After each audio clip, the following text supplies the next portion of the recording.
Okay, so everybody who joined in advance, all of this screen here, all of this content here was for you to understand the session more. We had sent your way some free concepts which were meant to help you better understand the session today, or let me just say you would be able to better make use of the session if you've already gone through these free concepts. But if you haven't, even then don't worry.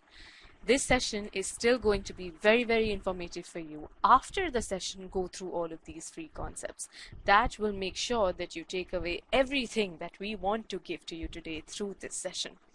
Okay, now there are these upcoming webinars. We keep doing these webinars to help you guys in your preparation journey. e-GMAT will always be there. Well, you have one on September 11 at 7 a.m. PST, same time as today. This is on sentence correction, SC webinar. You learn how focusing on meaning and logic can help you easily tackle every SC question. You might be trying for very long, but then sometimes you're like, okay, my technique is not working anymore. What am I missing? You'll find out a lot more here. Then the very next day, Sunday, September 12th, you're going to have another session which is on geometry. This side is now Quant. You learn all the concepts, you learn the process skills that you will need to excel on geometry. Okay, now with this, let me see how many of you have already answered this. In case you haven't, please poll your answers here. When do you plan to take the GMAT?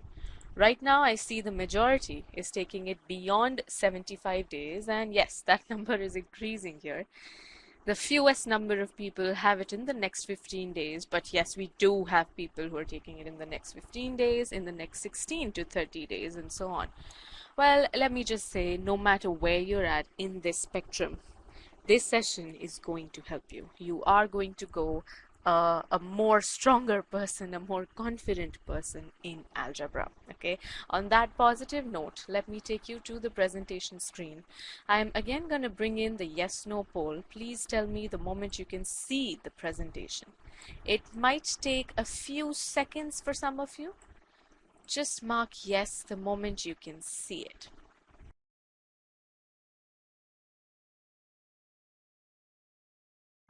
Okay, all right, thank you.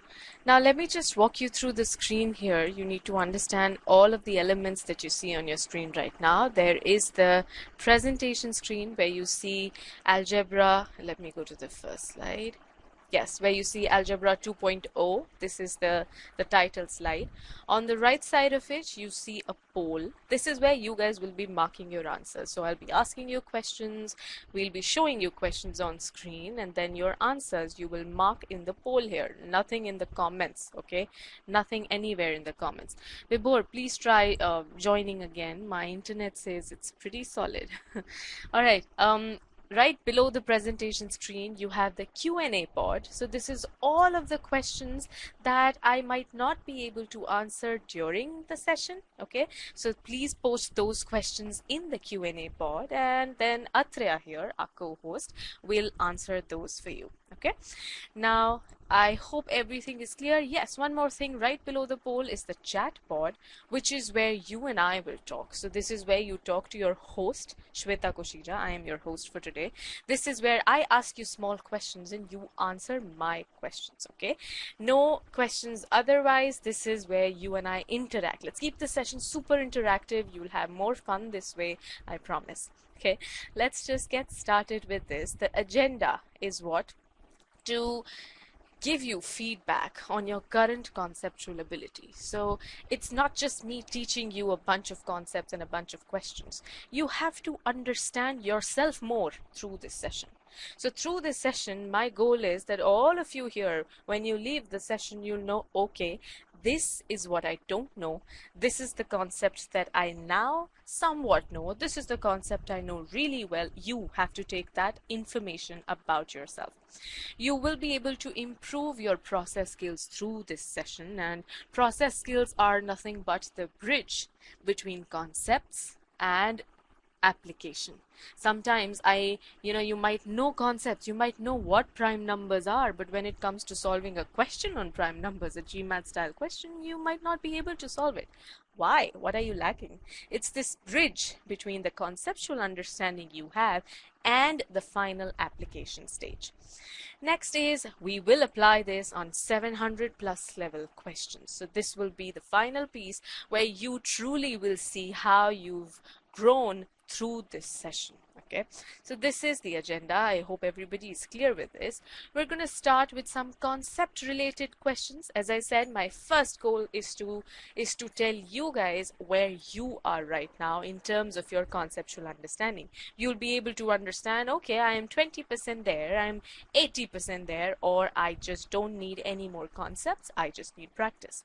So we will start with the very first question here. I'm opening the poll on the right hand side. Please mark still solving. All of those people who mark still solving, I count them as active participants in the session. People who do not mark this are not active participants, as you might have guessed. I am only going to wait for the active participants to solve the question on screen. So that way you guys are going to decide the pace of the session. The moment I have 80% of you done with your answers, I'll start responding. Let's bring up the numbers here.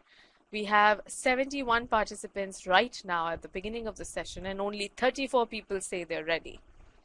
Let's bring up the numbers, bring up the energy here. That is when you're truly going to gain from this. Okay, please mark still solving. Nobody, please don't mark A, B, C, D yet. You don't know the question. That is for when you see the question. Only mark still solving. All right, I'm going to take you to the first question, everyone. Good luck.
I'll be ending the poll in 5 seconds. Please poll in your answers before then. Never leave a question unanswered on the GMAT.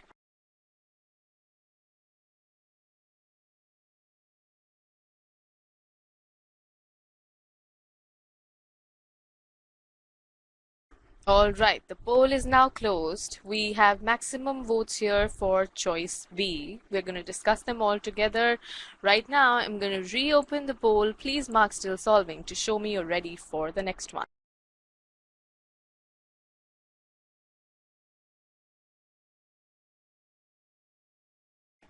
Very nice. This time the numbers went up really quick. Here's question 2, everyone. Good.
Ending the poll in 10 seconds.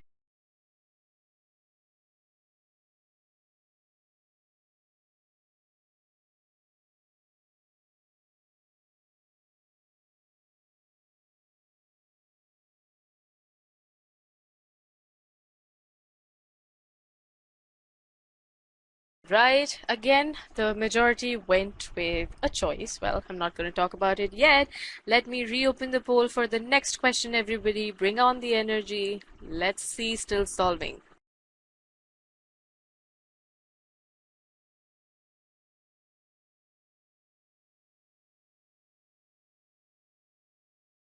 I can see people marking choice B, choice C. Please mark still solving. This is to show that you're ready for question number 3. The poll for question 2 is already gone.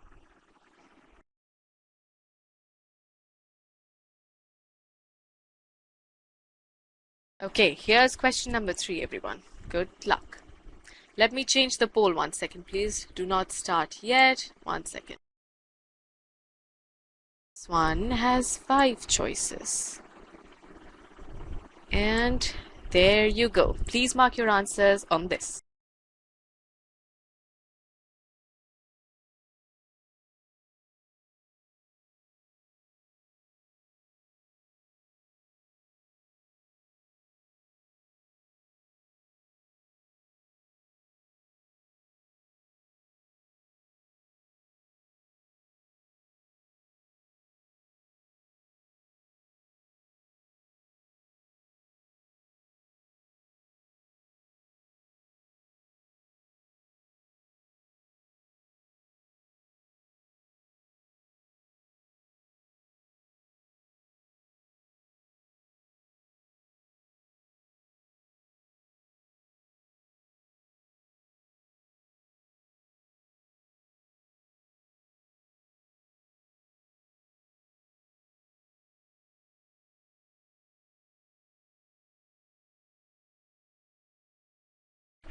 Ending the poll in 10 more seconds. Please mark your answer before then.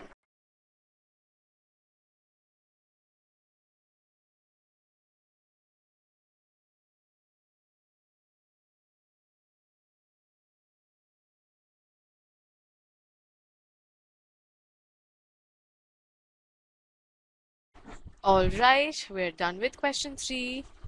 Now let's move to question number 4. You again know the drill. I'm again going to ask you to mark still solving on the poll that I'm just going to bring up here. There you go. Okay, the poll is open.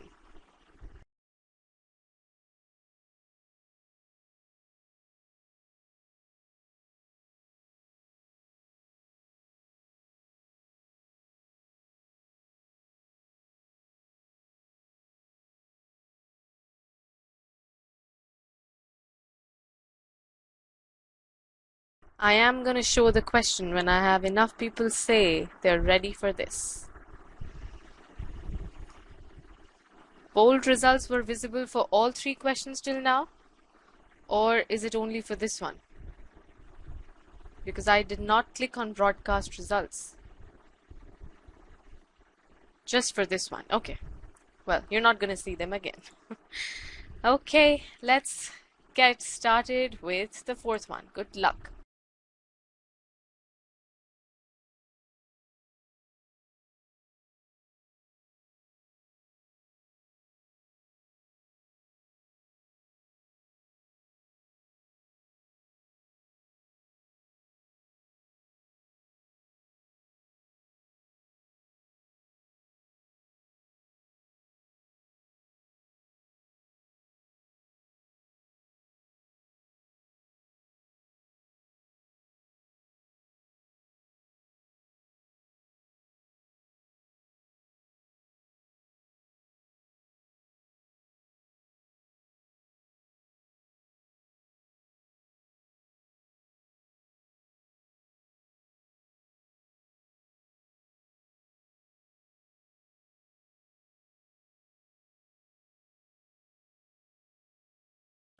Ending the poll in another 5 seconds.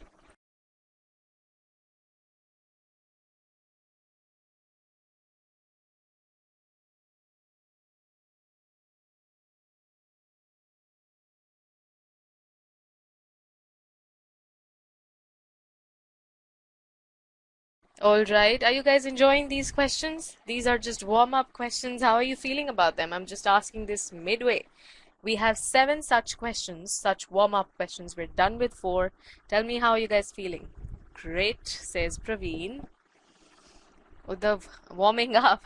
Yes, Nabil, that's the very goal. Very tough, Nitin. Okay, that really tells us that conceptual problems are what you have.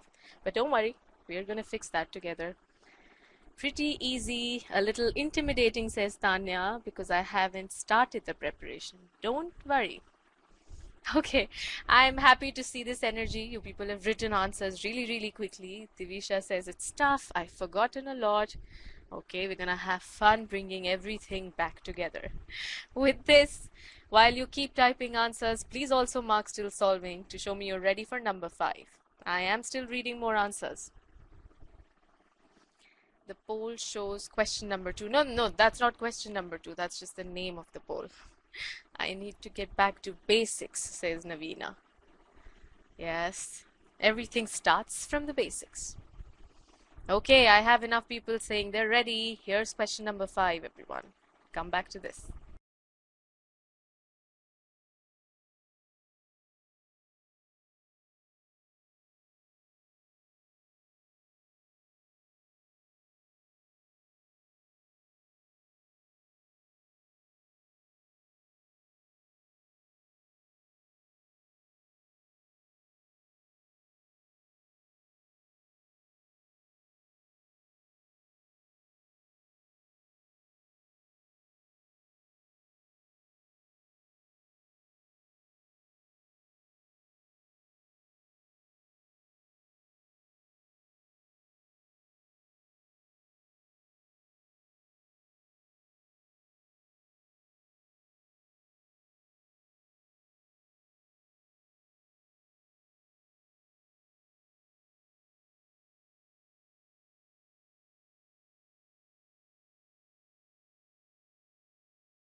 Ending the poll in 5 seconds. Please poll in your answers before then.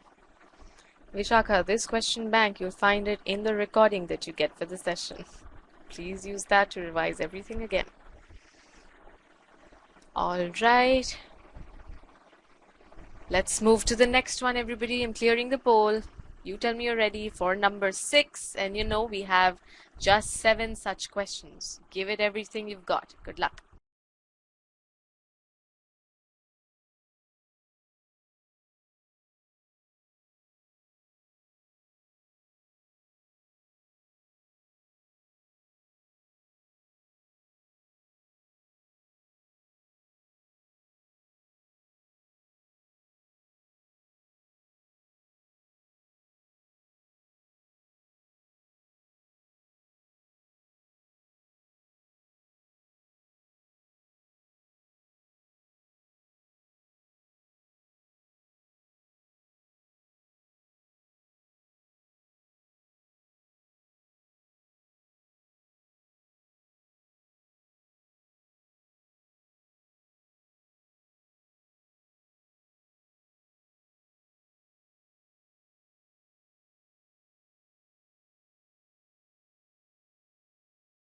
All right. Ending the poll in 3, 2, 1. And now it's time for the final question. Please mark still solving. I'll wait till I have enough responses.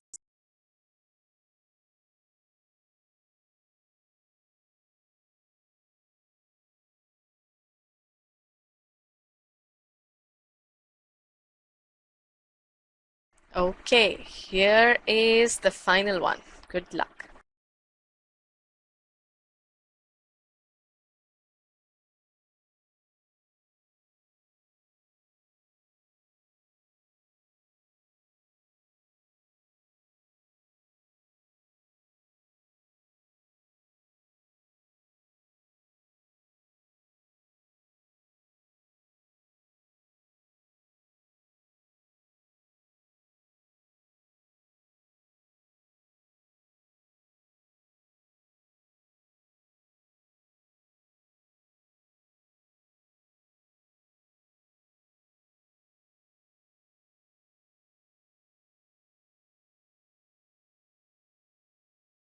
Ending the poll in 5 seconds.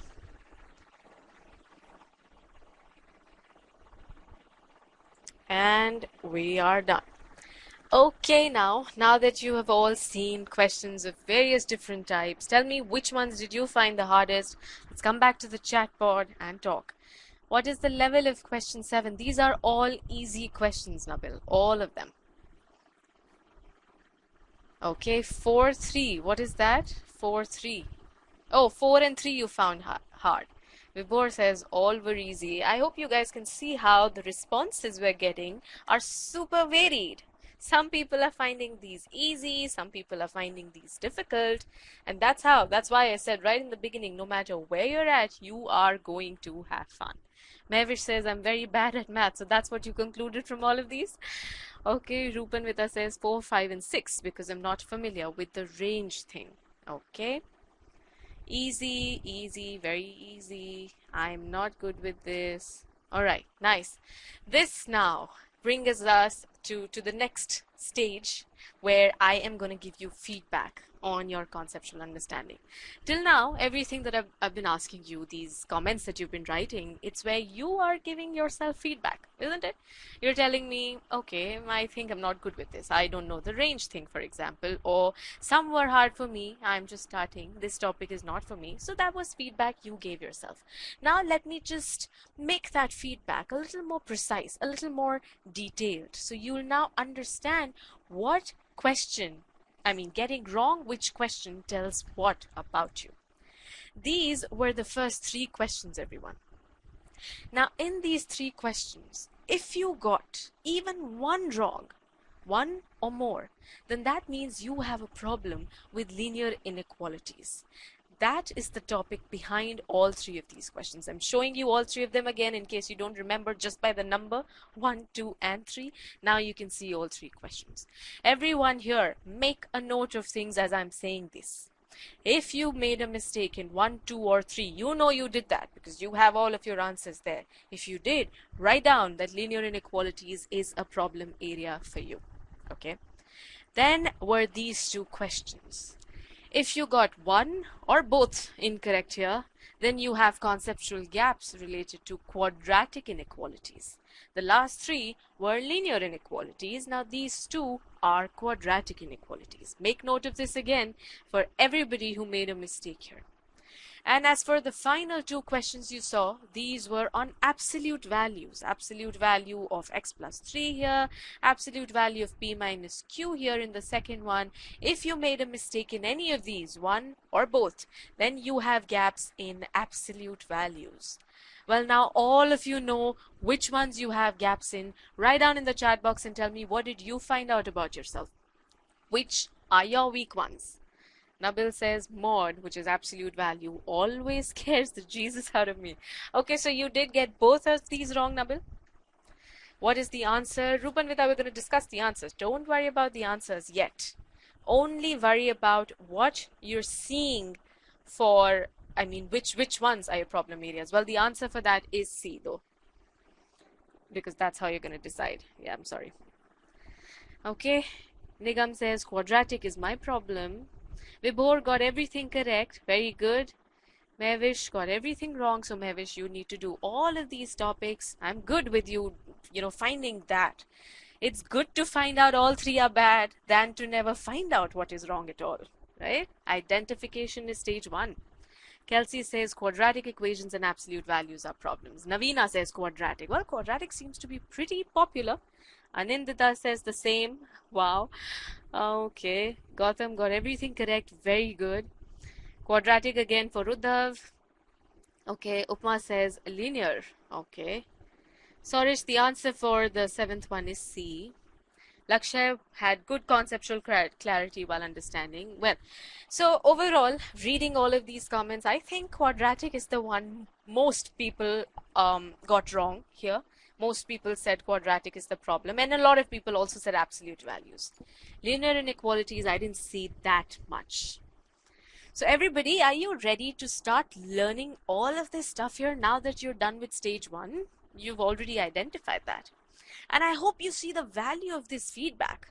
You at least know what you have to work on. It's not as if the person sitting right next to you will have the exact same trajectory as you would. No. That person might have to do linear, you might have to do quadratic. You have to channelize your efforts.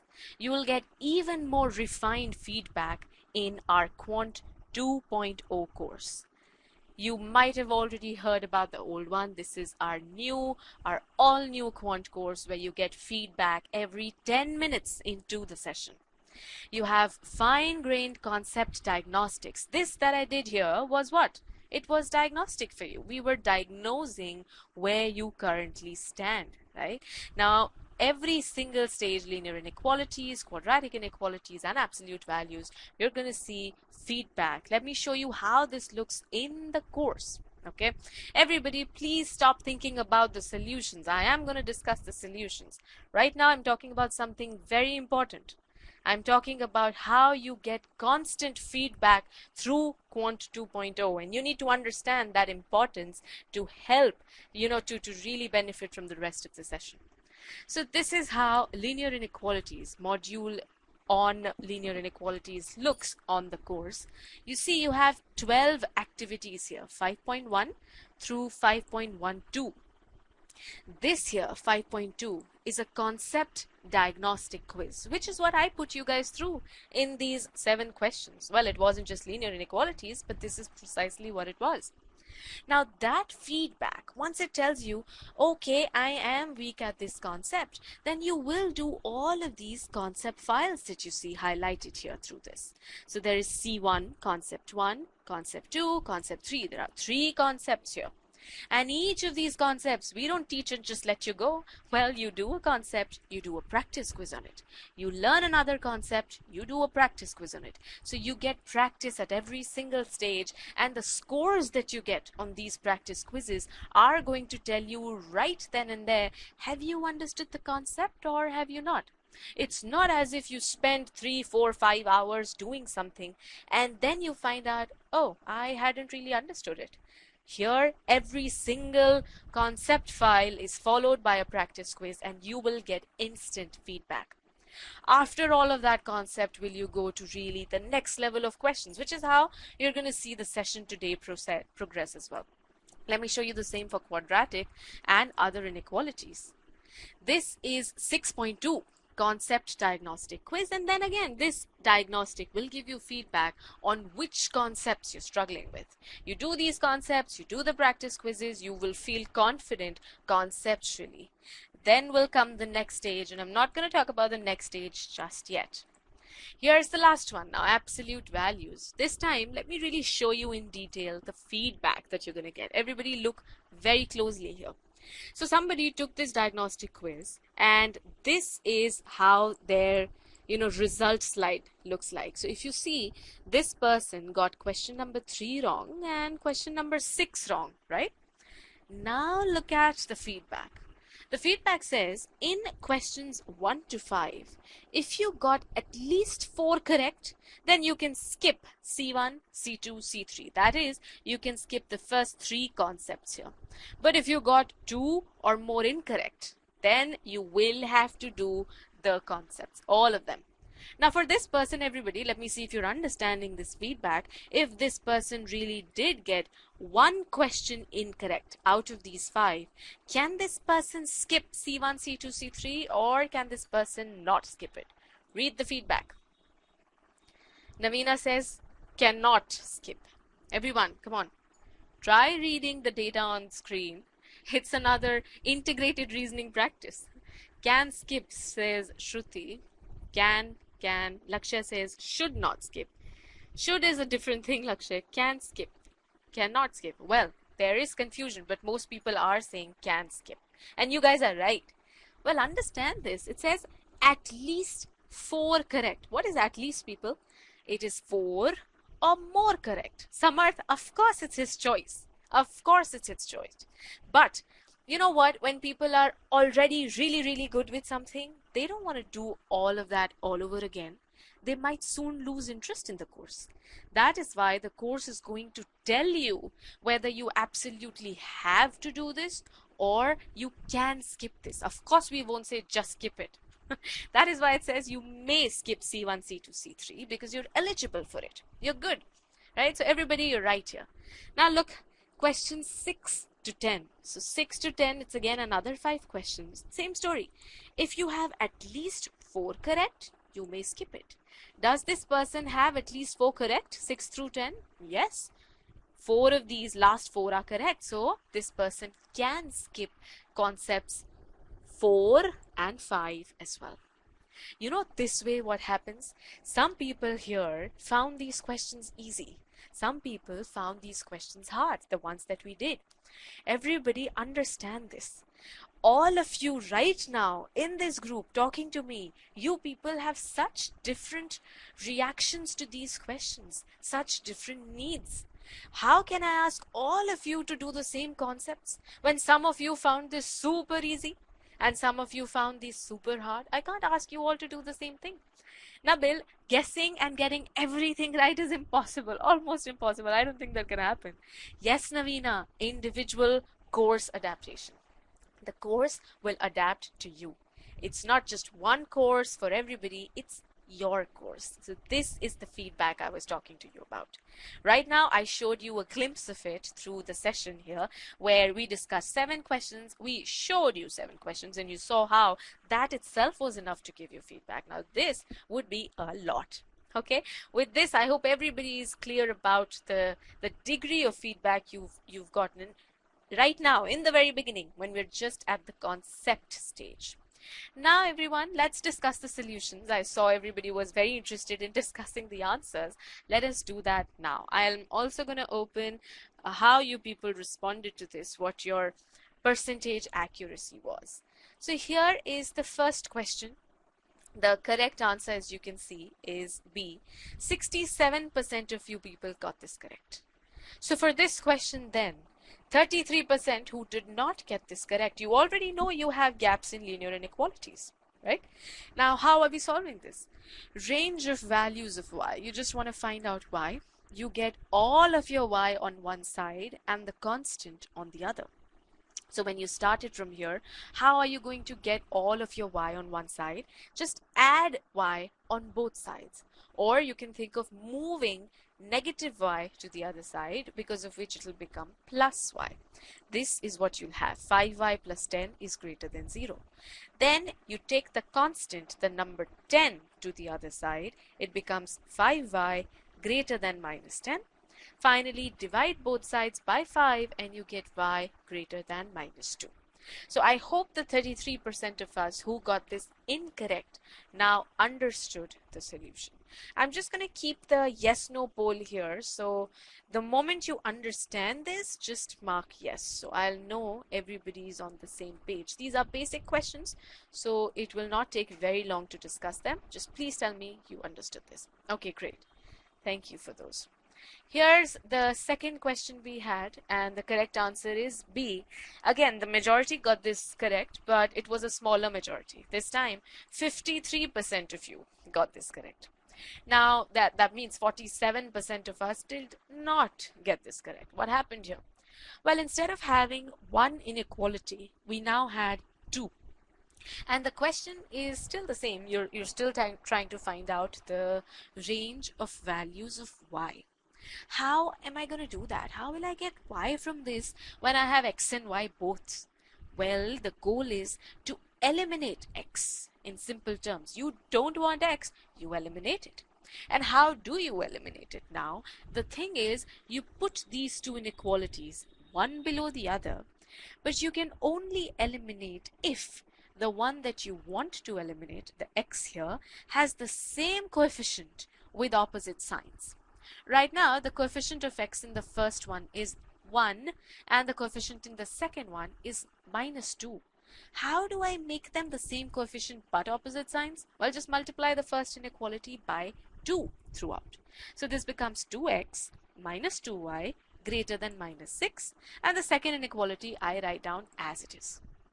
Now, when it is two such inequalities, both of which have the same sign, observe that everybody, they're both greater than inequalities, then I can add them. Read the second point. Inequalities with the same sign can be added together. You cannot add them if they don't have the same sign. If one is greater, one is less than, you can't. So this 2x and minus 2x, when you add them, just becomes 0x. This is what? Minus 2y plus 3y, which is just y. This side, minus 6 plus 4 is just minus 2, and you're done. This is the correct answer, choice B. Please mark yes if you understood this one. The poll is open. Nabil says, should we flip the sign by multiplying the whole equation with a negative? Yes, Nabil, we have not done any such thing yet. We multiplied with a positive 2, but yes, you're right. If we do multiply by a negative number, it flips. Okay, thank you for all of those yeses. Let's go to the next one, everyone. Question number 3. You guys can keep posting your questions. I'm going to keep answering them if you get confused. Here's question number 3. What is the range of x? Well, this time again, I only have one variable. I just have x, and I want to find out my range of x. So the goal is simple. Whatever you saw in the first one, get all of your x's together, get all of your constants together. Okay, how am I doing that now? 16x is on the left side, 48x is on the right side. Get them together. Just subtract 48x on the left side. Similarly, 32 is here, 96 is here. Take 32 here by making it a minus 32. Simplify this. This is what you get. And now it's the question Nabil you were talking about. When I divide or multiply, let's just think about multiplying both sides by negative 1, it'll become 32x less than negative 64. Observe this carefully. Because I multiplied by a negative number, or had I divided by a negative number, my inequality would flip. If you don't do that, then this is what you'll see. 32x greater than negative 64. And then when you divide by 32, your answer would be x greater than negative 2. So you would think B is the correct answer, right? And 53% of you marked, let me see. Wait, I just hope I'm checking the right poll. Yeah, oh wow. Most people got this question correct. So this, I am glad to see so many of you had the clarity here. 81% of you did this question correct. This is the best accuracy we've seen till now. The correct answer therefore is when you do flip it and then divide by 32. So the correct answer is choice C. I can see Rupanvita typing. I'm waiting for your comment. Meanwhile, people who did understand, please mark yes. Oh, somebody was already ready with the yes. Okay, very nice to see the numbers go up. I love to see these 100% scores. Why is there an infinity sign before the less than sign? Well, if it is x less than minus 2, do you have a lower bound? I mean, can you say that it is less than negative 2 but greater than negative 100? No, you don't. So just to show that you can go all the way till negative infinity, that means you can decrease it as much as you want. Just to show that, we've put it. But even if a choice said just this much, x less than negative 2, it would still be correct. Okay, I hope that clears your doubt. Let's now go to question number 4, everyone. So this time the accuracy, let me tell you first, was 59%. Good job. But we saw some confusion. I had 16% votes for choice A as well. So let's discuss this.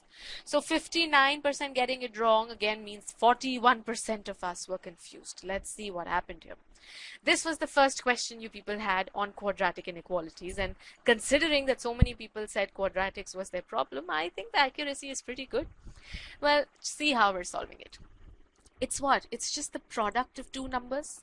One number is x minus 2 and another number is x minus 3. So if the product of two numbers is positive, what can you say about those numbers? Everyone, tell me. Product of two numbers is positive. What can you say about those two numbers? Positive into positive. Yes, Nabil, that is definitely one case. Both are positive. And negative into negative. Yes. Oh, a lot of you are just saying both are positive. Yes, I'm glad people are also saying both should have the same sign. Both positive or both negative. Yes, good. Good. So that is what exactly we're using here. Come back to the solution, everyone. So if the product is positive, then two cases, as all of you told me, are that either both of them are positive or both of them are negative. Now I'll just show you how we are solving this. In this first one, x minus 2 is positive. You can write it mathematically like this. X minus 2 is greater than 0, solving which you will get x greater than 2. Similarly, x minus 3 is greater than 0 will give you x greater than 3. Now is an important part. So you have x minus 2 and x minus 3 positive, which means you have x greater than 2 and x greater than 3. Now, if there's a number x which is greater than 2 and greater than 3, do I need to even say both of those things? If it is greater than 3, it's automatically greater than 2, right? So I can just combine them and write them like this. Similarly, let's look at the second case. Both of them are negative. You solve the inequalities and you get this. X is less than 2 and less than 3. Now again, I don't need to say both things. If it's a number which is less than 2 and less than 3, I can very well just say it's less than 2. It'll automatically be less than 3. Okay. Finally, remember that there's an or between these two cases. You either have both of them positive or both of them negative, which means it's x greater than 3 or x less than 2. Now where do you see that? Less than 2 is here, greater than 3 is here.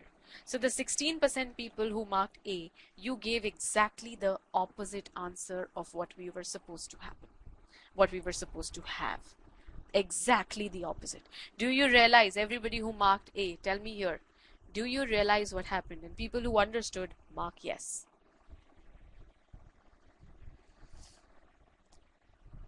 I couldn't understand the part why we're taking from negative infinity.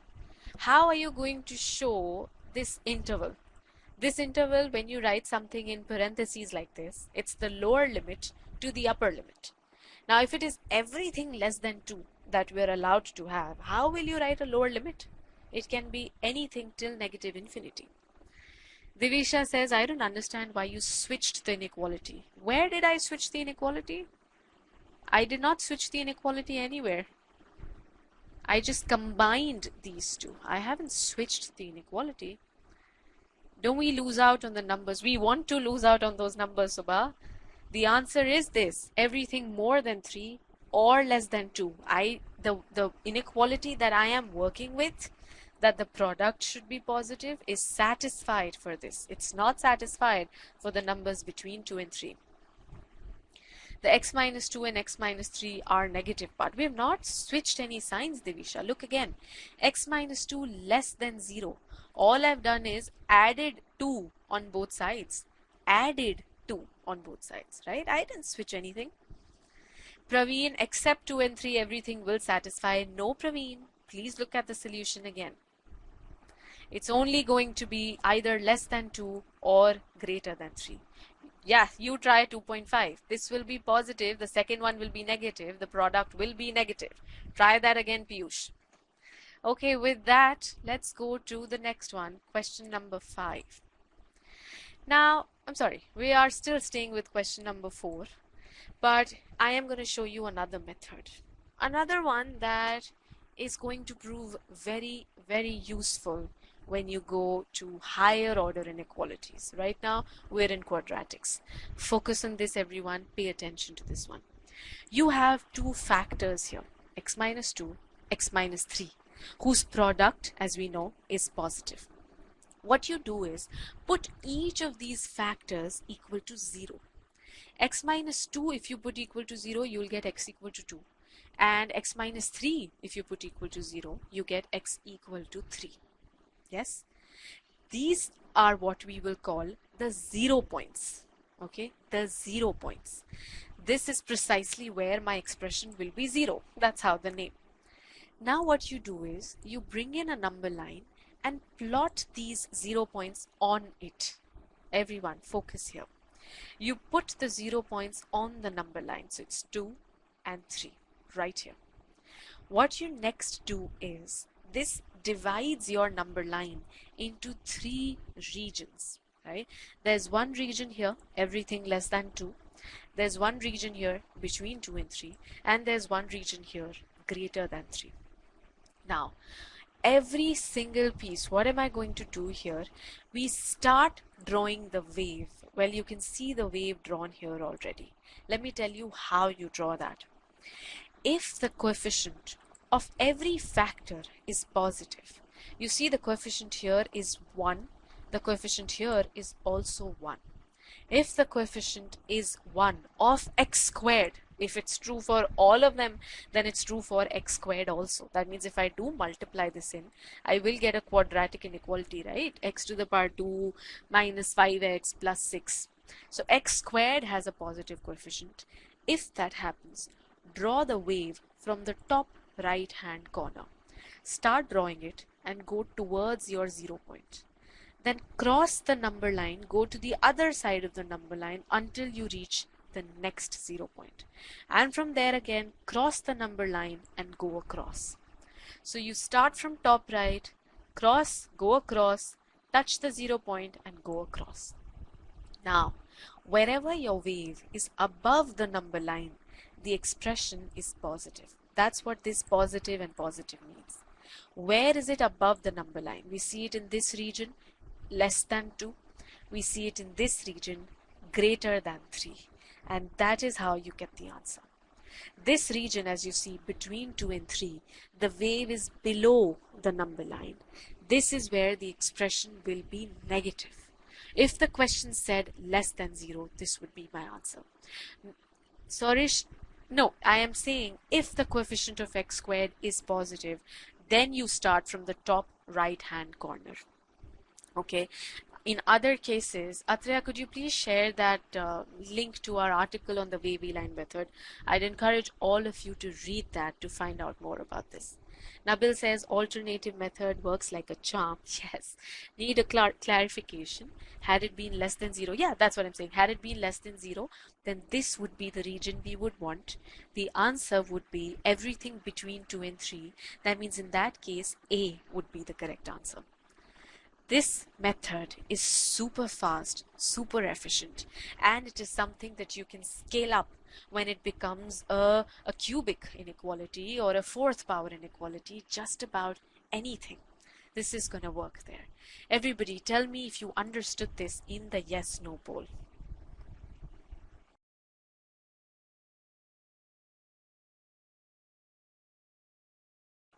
I'm glad you guys can see the second method is better. Okay, we have a lot of you saying yes to this. I'm glad you understood this. For people who are still slightly confused, when you get the recording, spend some time on this. I've explained this so slowly that if you watch this again, you will understand it. With that, I'm going to take you all to the fifth question now. Okay, let's see. Again, as I said, power of x XORed, you will be able to take it to cubic and to higher powers as well. There is this link that Atreya is going to share. Please read the article there for all of your answers. Let's look at question number 5, everyone. Come back to this and you will see the wavy line method here used again. So for anybody who's still confused, use this second question to get it clear. Okay, the links are here. What is the range of values of x if x minus 3 upon x plus 4 is less than 0? One thing here, tell me if anybody here multiplied both sides by x plus 4 and therefore just thought that it's x minus 3 less than 0, so x is less than 3. Well, of course, you didn't find that choice here where it is just less than 3, but how many of you were tempted to do this when you came here? Just tell me in the chat box, how many of you just thought of multiplying both sides by x plus 4 and getting rid of the denominator? Praveen did it, Nihal did it, Obama did it, Nabil did it, but then he realized, Divisha, Animesh, Subha, Rupanvita, wow, so many of you did it. But the accuracy for this question is 52%. So I guess all of you fall in the other 48%. I'm so glad you're honestly telling what you did. And now let me tell you why that is wrong. Remember how we just saw when you multiply both sides by a negative number, the inequality should flip? Do you remember that? All of you who did this, tell me, yes, I remember. Just write yes. Okay, you remember that sign changes. So who gave you the guarantee that x plus 4 is positive? Did I say that anywhere in the question? that, oh, feel free to multiply it on both sides because it is positive? It wasn't given. You made an assumption. You did not consider all cases, which is a very important process skill. Considering all cases, because if you miss one case, right now all of you conveniently chose one case where it is positive and then you faltered, right? If you don't consider every case out there, you are going to miss out on something which will take you to a different choice altogether. And if you go to that different choice, of course, the exam is so smart, it knows how to trap you. You will have that choice, right? So for now, think about it. It can be negative or positive. And if it is negative, then the inequality would be x minus 3 greater than 0. So your inequality will be different for different cases. So do not do that. So here's a tip, everyone. Whenever you have a denominator, multiply both sides by the square of the denominator. So multiply both sides by x plus 4 whole squared. Now you can be sure it's positive, right? It can't even be 0, because if it is 0, it won't be in the denominator. That will in fact make the question only wrong, right? So multiply both sides by the square of the denominator. When you cancel it out, you're going to see the exact same thing that you had in the previous question. Very similar. And this time it's the less than 0 case. You'll have fun seeing this variety here. So you take the 0 points, minus 4 and 3. Put them here. Number line got divided into 3 regions. Because the coefficient of x squared is positive, wave starts from the top right. You draw the wave, and the region below the number line is where it is negative, which is what I want. I want it to be negative. So my answer is everything between minus 4 and 3. Now 8% of you marked A, 3% marked B, and 27% marked D. You see what 27% is? Exactly the opposite answer, which is if I had asked that it is positive. So you see that trend in the previous question and in this question as well. A lot of people give just the opposite answer of what is needed. This is a common trap. Now, it's not related to the topic we're doing, but this happens in, say, a percentage question. If the answer is 55%, there will be a choice which will be 45% also. Or if the answer is 60%, you will see 40% in the choices also. There is this risk of going to just the opposite answer, and it will be there in the choices. So many of you fell in the trap here. Do you mean above the wavy line or above the x-axis? Above the number line. It's not the x-axis, it's the number line. Yes, above it is positive and below it is negative. I hope that's clear. Okay, Sorish, you start from top right because the coefficient of x squared is positive. When you multiply, you'll see you will have x squared plus x minus 12. So x squared is positive. Okay. Okay, glad to see everybody's clear with this. I'm going to take you to question number 6 now. Let's discuss this one. So in question number 6, what happened? Oh, let me bring back the yes no poll. I'm going to ask you that again. So question 6, let me first tell you the accuracy was 60%. So wow, nice. 60% of you got this correct. The next most popular choice was A with 12% and D with 8%. You know, 18% of you did not mark the answer only. You stayed in the still solving block. Now, let me just tell you here, diverging a little from algebra, that every question you leave unattempted on the GMAT, you're going to lose more points than if you do while getting it wrong. It's better to get something wrong than just not mark the answer. This happens in the last 2, 3, whatever number of questions. Never skip anything. I think this is where you can build a habit. Put the answers when I say it's the last 5 seconds, it's the last 10 seconds. I'm trying to get you into that habit. Never leave it. Yes, Nabil, take an educated guess. And even if educated also doesn't work in the end, if you know just about nothing, then choose a letter of the day and go for it. Although I don't think that should happen if you're well prepared. Okay, now question 6 was the first question in absolute values. Yes, Tanya, guesses don't work for me either. I don't understand how to guess unless I'm already very close to the answer. So that's why building the right concepts, learning the the right process skills is so important. There's no negative marking, Shikha, technically, but if you get something wrong, the next question on the exam will be an easier question. And if it is an easier question, you will not get as many points from it as you would if it was a harder question. That's the deal. Okay, let's all come back to question number 6. Let's discuss this first absolute value question, everyone. So, which of the following inequalities is equivalent to this? Now, I'm going to show you this one method where we're substituting it, and then I'll show you another method, which is the distance approach. I like the second one better. I'll show you both though. Okay, let's see. Yeah, these are all basic questions. Somebody asked that. It's all 500 level. Okay, so x plus 3 less than equal to 5. I'm going to substitute x plus 3 as z. So this is going to become absolute value of z less than equal to 5. Now, do you guys know how to work with absolute values? How is the absolute value of something less than equal to 5? That happens if the number is between -5 and 5 inclusive. Because when it is -5 or 5, that's when the absolute value is equal to 5. Otherwise, it's less.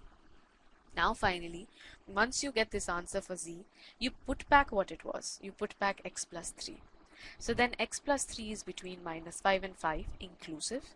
Then you just subtract 3 on all sides, and this is what you get ultimately. So the correct answer is C. And as I said, accuracy for this one is 60%. Let me also show you the second method now. Now, in the second method, what happens is you try to read it in terms of distance. You know the final answer is -8 to 2 already. Let me just show you the connection between the answer and this second approach I'm talking about. Just observe -8 and 2, which are the end points of your final answer. When you take out the midpoint, whatever is exactly in the middle, which is really the average of these two numbers, -8 plus 2 divided by 2, you get -3. And then when you see the distance here, because it's the midpoint, of course, distance on the right and distance on the left will be identical. So here it comes out to be 5. Now just observe the question. It is the distance of some x. X is what I was trying to find out. The distance of x from -3 is 5 or less. Because if the distance from -3 is 5, then I will reach -8 and 2. But I'm allowed to be anywhere in this range. That means I'm also allowed to have the distance less than 5. Now try to read it this way. When you see the absolute value symbol, read it as distance of. Then there is x. Read this minus sign as from. So you're already at distance of x from -3 is less than or equal to 5. And that's precisely what you have here. It's the distance from -3. So you put -3 in the middle, then you see that the distance is 5 or less. So you go 5 to the right, 5 to the left, you find these two here, and or less means everything in between will also work for you. Observe that the original question had a +3, but we wrote it as minus of -3. This is because I said you read that minus sign as from. Nabil says, had it been mod of x minus 3, then we would have taken from +3. Yes, everyone use that point. Read what he just said. If it was mod of x minus 3, I would read it as distance of x from 3, because then I would already have the from in the form of a minus sign. This is a fast approach, a quick one. But this one that you saw earlier, if you don't understand the distance approach, is super solid as well. Okay, so you choose which one you're more comfortable with. I'm giving you both because they're both good. Otherwise, I would not have given you those. I'm opening the poll. Please say yes if you understood this.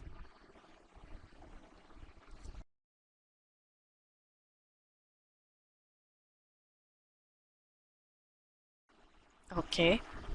One person says no. Please use the recording and definitely spend time on this one. Meanwhile, try to type the question that you have in the chat board and I'll try to answer it.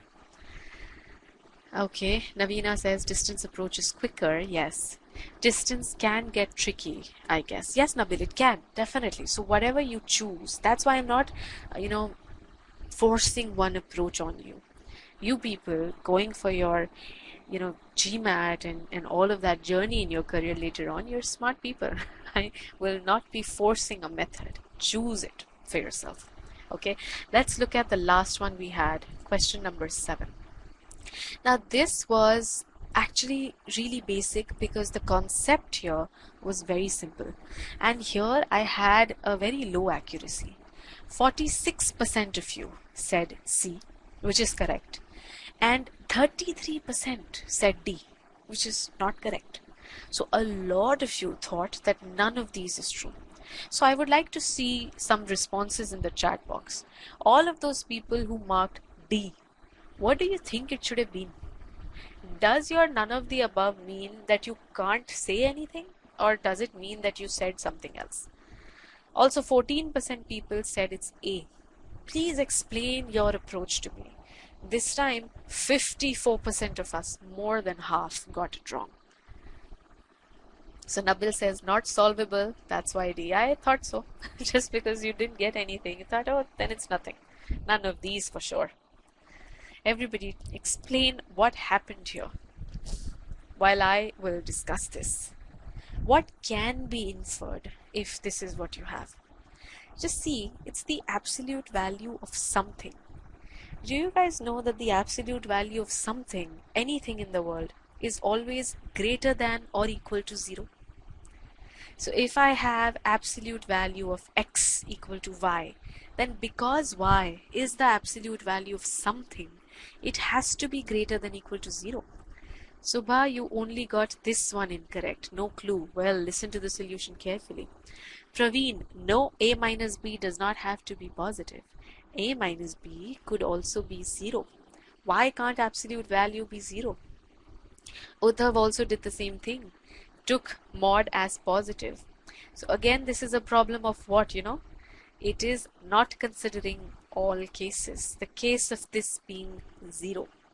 So right now I know that because a minus b is the absolute value of something, it has to be greater than equal to 0.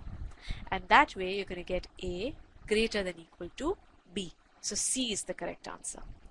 Waiting for some more responses. Tell me what happened here and tell me overall what you have to say now that we've discussed all 7 questions.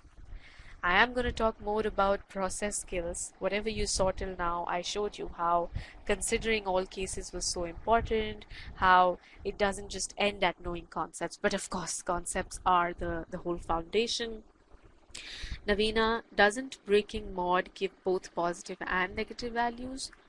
No, you're mixing something. The absolute value of x is 5, then x is 5 or minus 5. But absolute value cannot be negative. It has to be 0 or positive. So that's just some conceptual problem. Rupanvitha got it.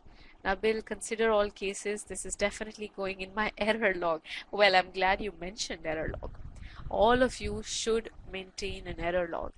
Because all of you see how your journey is so different today.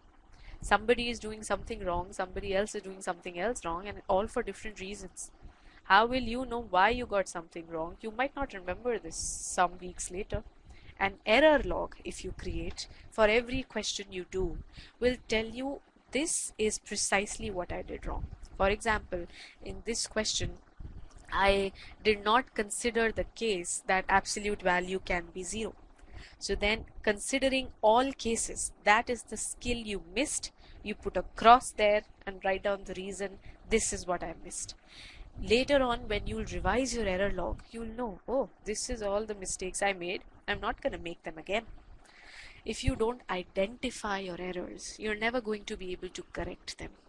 So understand this. Diagnosis or identification comes before correction. I'm sure that sounds very natural.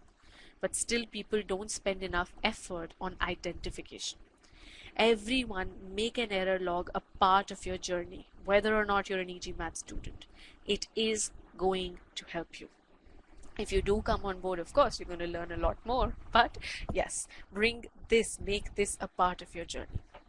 Now let me talk about process skills here. These are 7 process skills. Infer is, when you are given something, say you're given that x is divisible by 2, then the meaning you take from it is that x is an even number. That is inference. You understood something from it. Translate is when you change English to math. For example, somebody says x is 2 more than y. Oh, why would I write that? X is 2 more than y. I'll just write x is equal to 2 plus y. That is translation. Unless the English changes to math, what will you solve? Next is visualize, which is where you start to visualize information that you see written in front of you. For example, it's a geometry question. It says, I have a circle in which a diameter is drawn whose midpoint is O and the end points of the chord are A and B. It's so much to keep in the head. Draw it. Draw the circle on your sheet. That is visualize. Again, for some cases, you might have to try out examples to understand what they're trying to say. Writing down examples is to visualize. It is to put something in front of you that you see and understand the question more. This is another skill. Manipulate. Think about this. I have 11 squared plus 7 squared plus 2 into 11 into 7. And I'm saying, tell me the value. For people who see it clearly, it's an algebraic identity. It's 11 plus 7 whole squared. So you rewrite your data in a way that it becomes something more usable, right? So you manipulate the information, the equation or whatever you have in front of you to change it into what you want. Simplify is super important. Sometimes the question they ask looks really complicated. So before just trying to answer that question, try to simplify the question.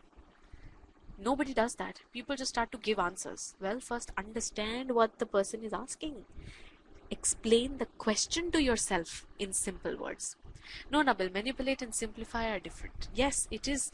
The goal is always going to solve it. Going to be to solve it.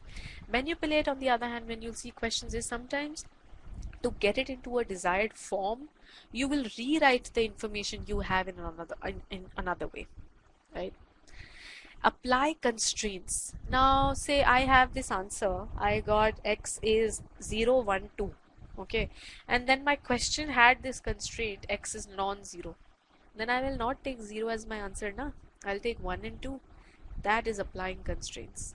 When we are under time pressure, we solve a question. It happens with a lot of people. Believe me, I've seen hundreds of people do this. When they solve a question under time pressure, they get the answer. The first answer they get, they mark it. They don't go back to the question and check, oh, it said non-zero, or oh, it said positive. They miss that. That is when you miss constraints. And finally, this is what I've already talked about, consider all cases. This is what you have to build. I'm going to help you do that through some questions now. The difficulty level will slightly go up, but I'm going to be there. I'm going to discuss every single solution with you as you do it. So it's not going to be, do all questions and then discuss all. Do one, discuss one. Do one, discuss one. So I am going to show you the poll again. You know the drill now already. You've been with me for a while. Click on still solving, and I'm going to show you question number 1.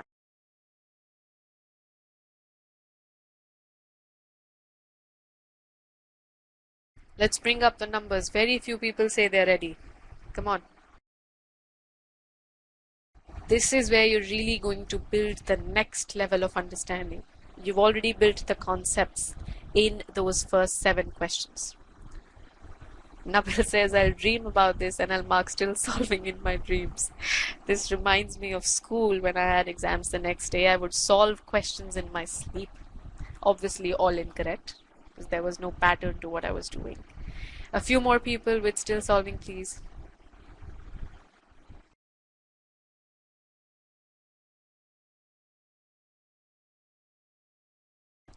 Okay, so let's see question number 1. Good luck. Tanya, yes, nice dreams don't have maths. Good luck, everyone.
Ending the poll in 10 seconds.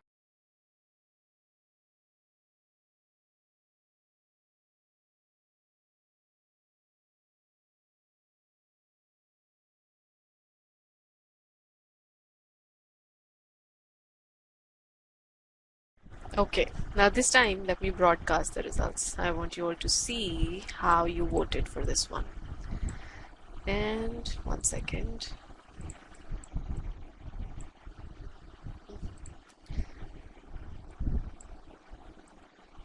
Okay, so 36% of you went with C. You can see how the votes are super scattered, by the way.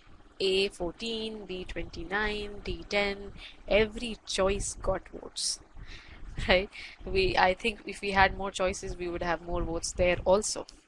Rupanvita says she guessed. Let's see. Let's discuss this now, everyone. How many non-negative integral values of m do the two given inequalities satisfy? So you have two inequalities. This is similar to one of the warm-up questions you saw earlier, but the thing is that you have more stuff written here. Non-integral, non-negative integral values. Answer this. What all values can m take? Based on the information in the question, the constraints in the question, what all values can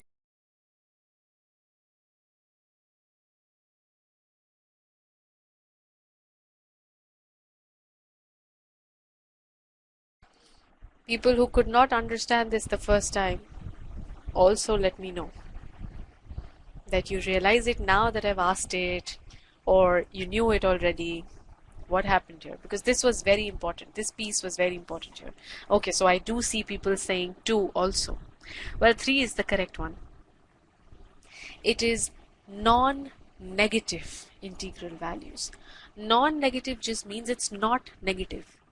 Something which is not negative does not have to be positive. Everyone's saying 2. All you're looking at then into is positive integers. But non-negative does not mean positive. It's not negative. It can also include 0. Yes, Uddhav, you realized. You forgot to consider 0. Well, that's again consider all cases for you. You did not consider the constraint completely, in fact. Yes? So with that then, a lot of you, I'm pretty sure, just got this wrong because you missed the 0. Yes, Praveen also missed 0. Now that we know what it is, it's greater than equal to 0. This is information that we have about m. The solving part is not difficult.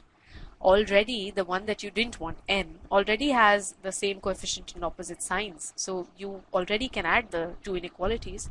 You will be able to cancel out n. So you'll have minus 4m greater than minus 10. Now when you divide or you multiply both sides by -1, don't forget to switch the sign. 4m is less than 10. I hope nobody made this mistake again. If you did, then you're not taking the learning from what you've already done forward, which is not a good thing. You have to take learning forward. Once you have this, divide both sides by 4, you get m less than 2.5, and then it is 0, 1, 2. So the people, the 29% of you who marked B, you missed 0. Now that's a big number, isn't it? 29% people to do this. All of those who marked C, congratulations, you're good with this. You did not forget considering the constraints in the question. That's the tag that you see on top. People who marked A, 14% of us, or who marked 4D, what extra or what less did you consider? Tell me, everyone who marked A, which one did you take then? Just one or just two? What happened exactly? And D, realization is very important. You have to understand what you did wrong. In this question, as I just said, had you not considered the constraints, you would have answered this question incorrectly despite knowing the concept. That's the best piece.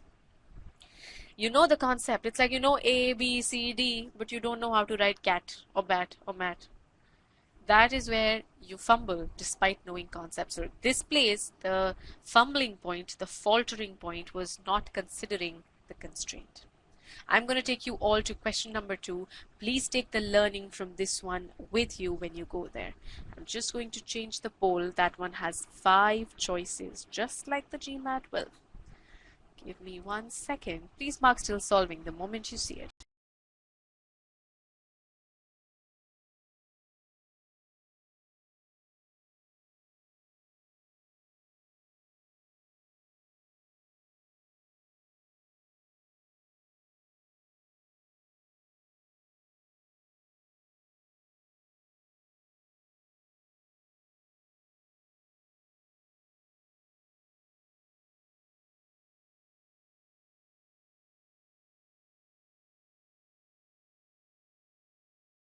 Let's have a few more votes, please, before I take you there.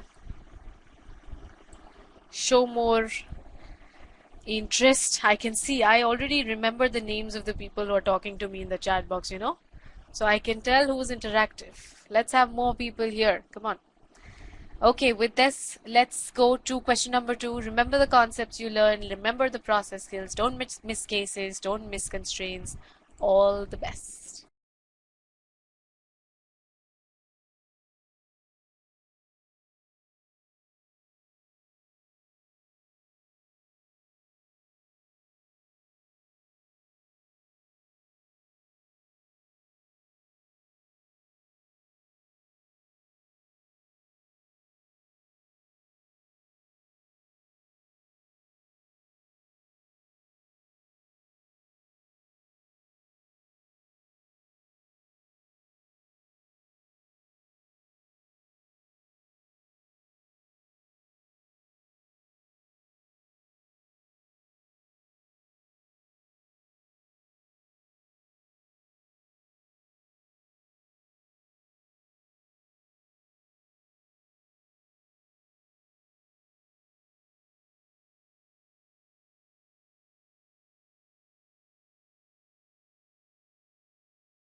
Ending the poll in 10 seconds. Please put in your answers before then.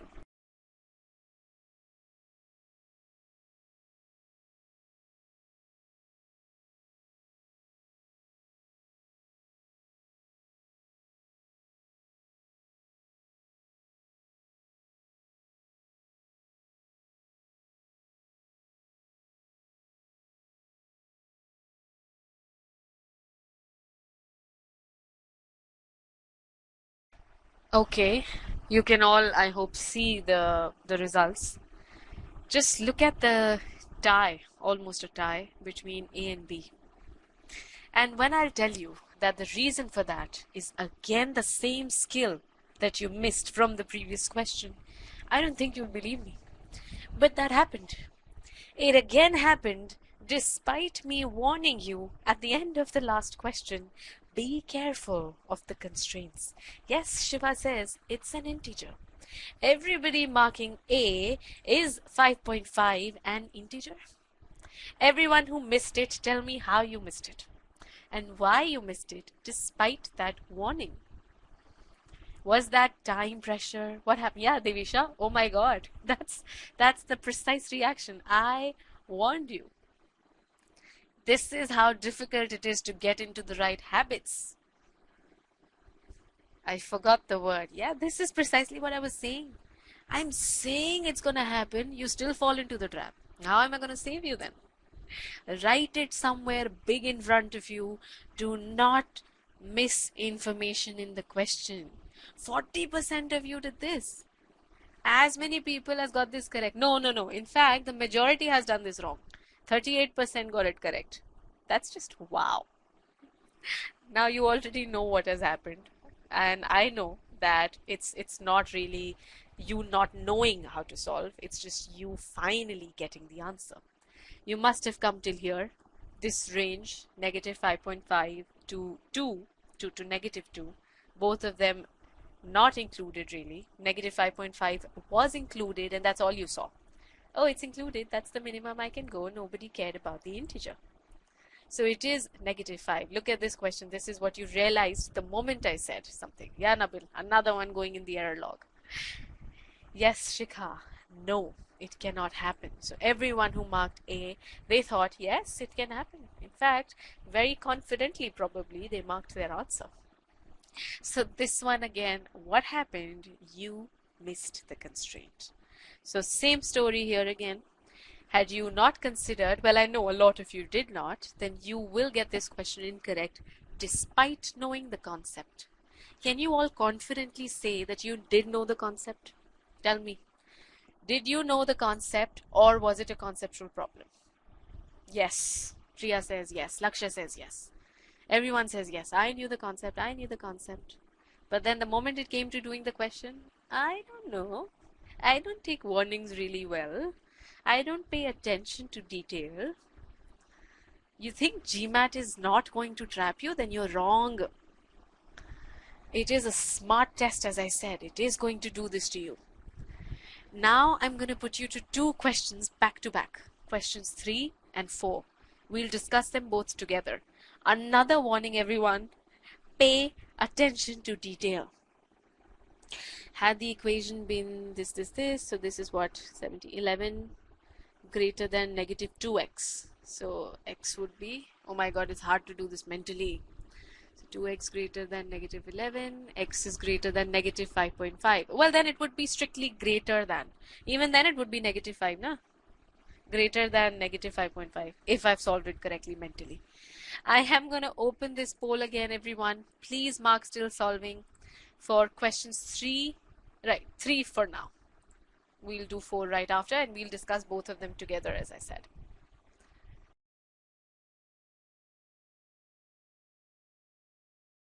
All right, here you go. Good luck.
Ending the poll in 10 seconds.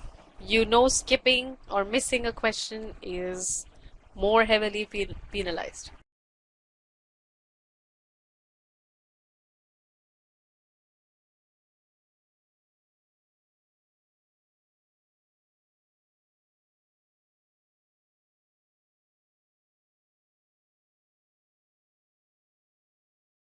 Okay, I hope everyone can see the results now.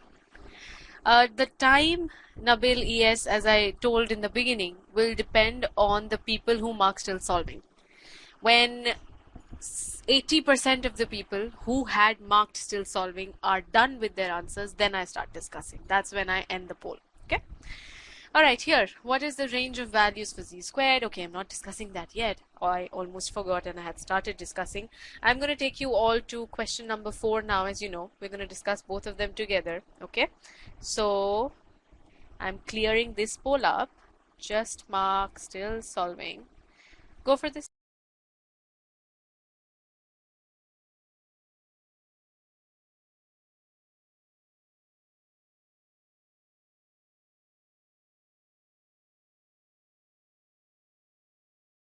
One change I can see, more people are marking still solving now. Now that you know it is going to affect your the time that I give you, now people are marking still solving. No matter how much I asked for it earlier, everybody was just not doing it. Wow. Now finally you see the benefit, although I told you right in the beginning. Yes. Okay, I'm going to show you question number 4, everyone, now. Good luck.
Ending the poll in 10 seconds.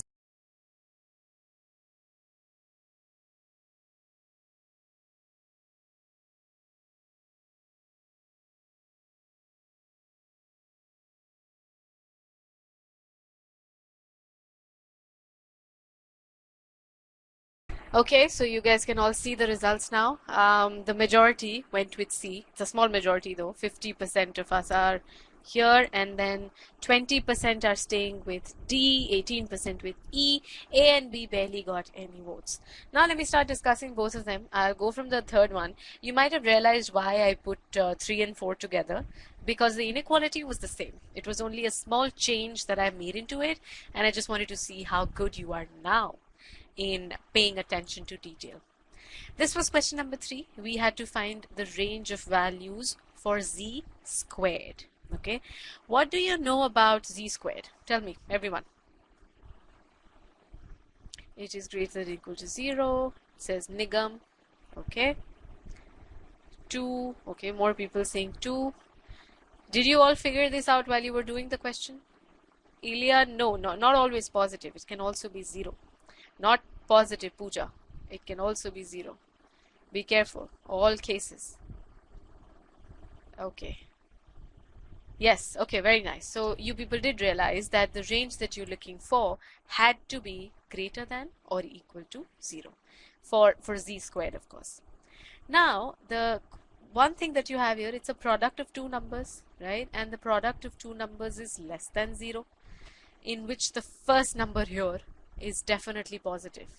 Everyone focus on the solution. I'm going to give you a better solution, most likely than what you did.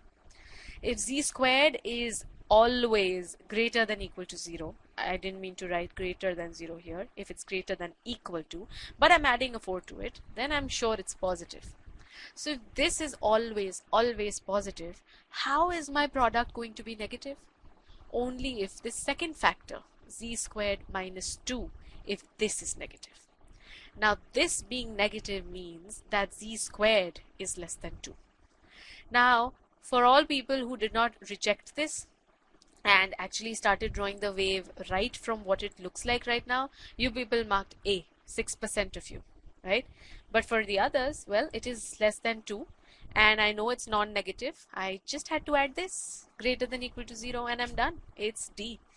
Well, the response that ES gave me makes it clear that this is an easier solution. It only asks for z squared. Yes, that's what we've done here. We did not find z further from here. The 0 less than equal to z squared is what we got because we knew it's non-negative. Okay? Did everybody understand the solution here? Such a smart solution. Yes, with this method, it's a 5-second question. So look here. Be cognizant of conceptual constraints as well. This is a conceptual constraint. What is non-negative? It's greater than equal to 0.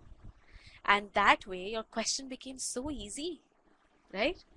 Navjot, if you use the wavy line method, you are going to end up with choice A. But then you will have to reject everything between -4 and 0. The answer will still be the same, but you'll first get something else and then you will reject it. No point, right? You could already simplify the solution. Okay, great. Yeah, that's what ES did. Navjot got it. ES didn't reject it then though. So you marked A, yes? Very few people did though, huh? You're there. Okay, let's talk about question number 4 now, which was a very small modification. Same thing again. You still have the same range. The only thing here was that z is an integer. And the question was how many values of z squared satisfy this. So if it is less than 2 and it's also allowed to be 0, then it is 0 or 1. So the correct answer is C. And you can all see the results here. We have 50%. People who marked D, you know what you did?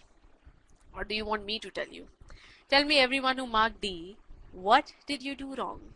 It'll be fun for you to figure out what you did wrong, because that's when you truly get ready to create your own error log. Praveen missed 0. If you missed 0, then you just counted 1, then your answer should be B. Right? Different people tell me what you marked and what you missed. Ah, Vishakha, I knew it. Values of Z. That's how you get 3. You know what you would have thought? 0, 1, -1. Yes. Yes, that's what they did, Gautam. No, that they went one step extra and found out Z. And you might have felt, Vishakha, that you're doing this one thing that so many people will forget. But you spent extra time on it and then got it wrong. Just think about it. That's the whole deal here.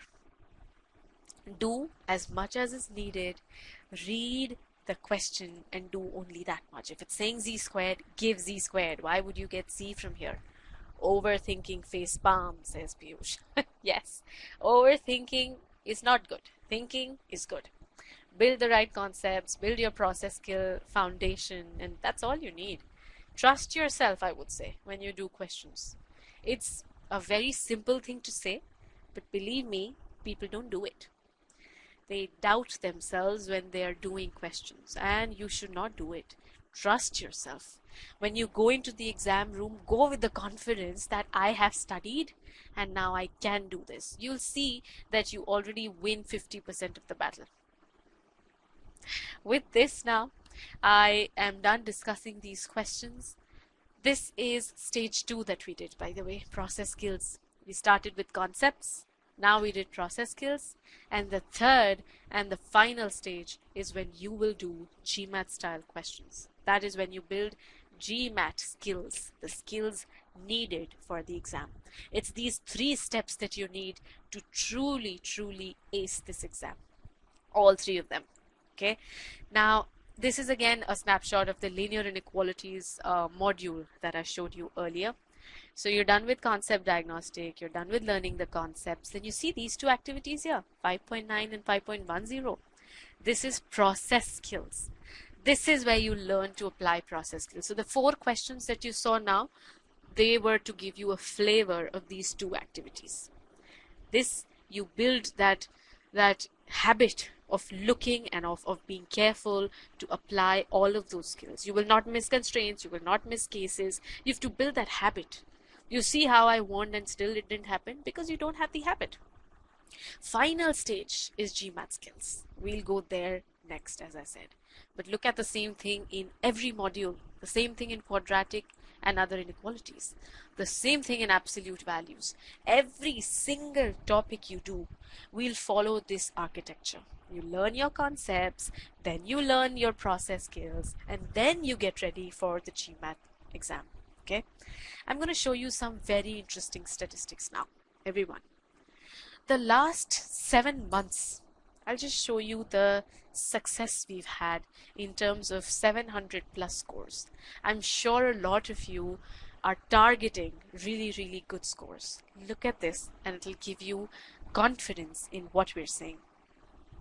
This is all of the scores reported in the year till now. So August 2021 from January.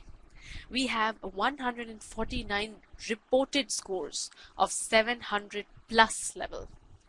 And just look at the other partners. You just can see the huge difference in the number of success stories that we have created versus all of the others. This now tells a lot in itself. I don't need to say too much. The data talks. So 149 plus scores from e-GMAT and around 120 scores for all of the other partners combined. It's 12 partners on GMAT Club. Everyone combined has had 120 scores and we've alone had 129 plus scores. What have you got to say about that? Does that students who are already people who are e-GMAT students, I hope you feel proud of this. And everyone else who's not a student yet, what do you think about this? This data tells huge stories about the methodology that we use. You see structure in this single session, a 2-hour session that you're in here for. You take so much from it. Just think about what you have in the entire course.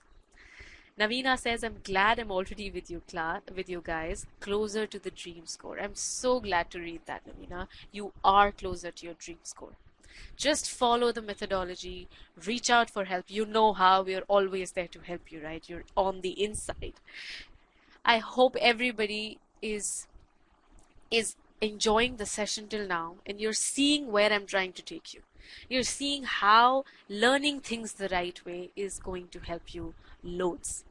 Tanya says, the fact that we are all here on a Sunday shows we believe in you guys. That's so sweet, Tanya. Thank you. I'm doing this on a Sunday and I love doing this. This is a Sunday for me. This is a Sunday for you, but I'm here with you. You're here with me. That's the best thing. You've just summarized this so well. Thank you. Okay, let me show you some more stuff then while I keep talking. Thank you, Vibor, for joining. Get access to all of these advanced features. You know why we've managed all of this success? It's because we constantly keep evolving. It's not once you create a product and you're done and you can just, just reap the benefits. No, there's constant evolution. There's Scholaranium 2.0. Every single question you solve, you're going to get data on it, such as what is the median time people take to solve this? What is the accuracy on this question? So when you get a question wrong, which had a 10% accuracy, you would not blame yourself too much. But if it had a 70%, 80% accuracy, you would know there is something wrong with what you're doing. That feedback, you will see what time you took to solve it. How much more is that than the median time? How much more is that than the threshold? All of that data you're going to get. And expert AI, I've been showing you that throughout the session. The diagnostics will tell you what to do, what not to do, what you're eligible to skip. I'm not going to say what you should skip because somebody earlier said it's choice. It's absolutely so, but we'll tell you what you can skip. Quant 2.0, I've just given you a small flavor of it. Nabil says data-driven decision to improve individually. Wow. You people should give the presentation here. You people are summarizing this so well. Custom learning paths. Everyone starts with the same diagnostic, but you go your own way. Your system says, do this file. Somebody else says, don't do this file. You go your own way. You have your own path. And the last mile. This is when you're very close to the final exam days. You have your exam in 15 days, 30 days, and you need that final push. We'll be there for you. So there's so much on offer that I can't say everything here right now. It's just 5 headings and I could only talk 2-3 lines about them. But make sure you try it out. Just go try the free trial, if you will. This now is a limited period offer for you. We're offering a course at 55% off. 93 people have already bought it. Discounted coupons left, just 17. And well, this is a slide from I think around 2 hours ago. The number will definitely be lower right now. The deal you're getting, it's valid till 12:30 p.m. IST tomorrow. So if I say that in the number of hours, it's around 15 hours to go. Do not miss this deal. You're going to see some, and yes, money back guarantee. Read that there. All courses come with that. You read the terms, you read everything, and you'll see, because we're so confident of what we're giving you, we know you will want to try this. People who are not students, try the free trial. Just go and take all of the free courses, whatever you can get free, and then just see, does it work for me or does it not? Okay, now let me take you to 700 plus level questions. I hope everyone is pumped and ready to try hard questions now based on everything that you've learned till now. I'm going to take you to question number 1. Please keep typing. I can see Vibhor writing. Yes, 700 plus. Yes is excited. I'm excited too. I'm going to bring in the poll, okay? Just mark your still solving quickly.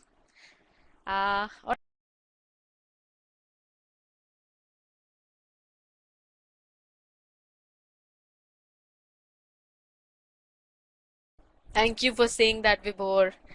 It is a good course and I'm so glad our students are happy with it. Uddhav, bring it on. Yes, we're bringing it on. Here's question number 1, everyone. Let's do this. All the best.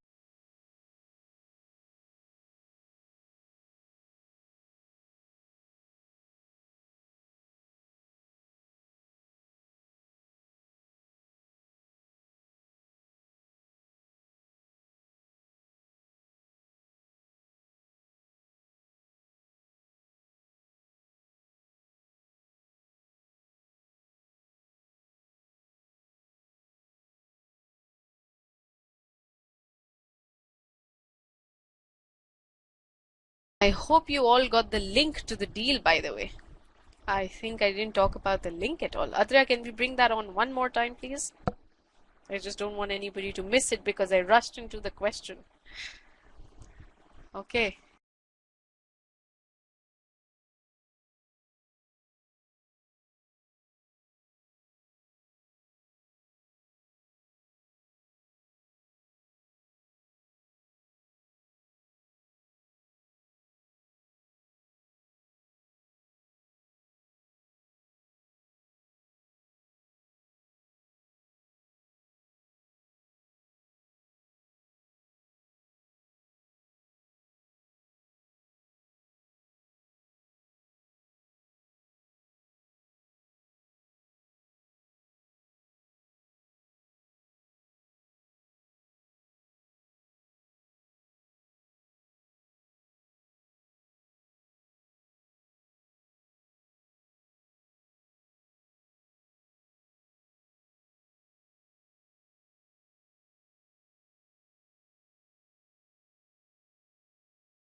Ending the poll in 10 seconds. Please put in your answers before then.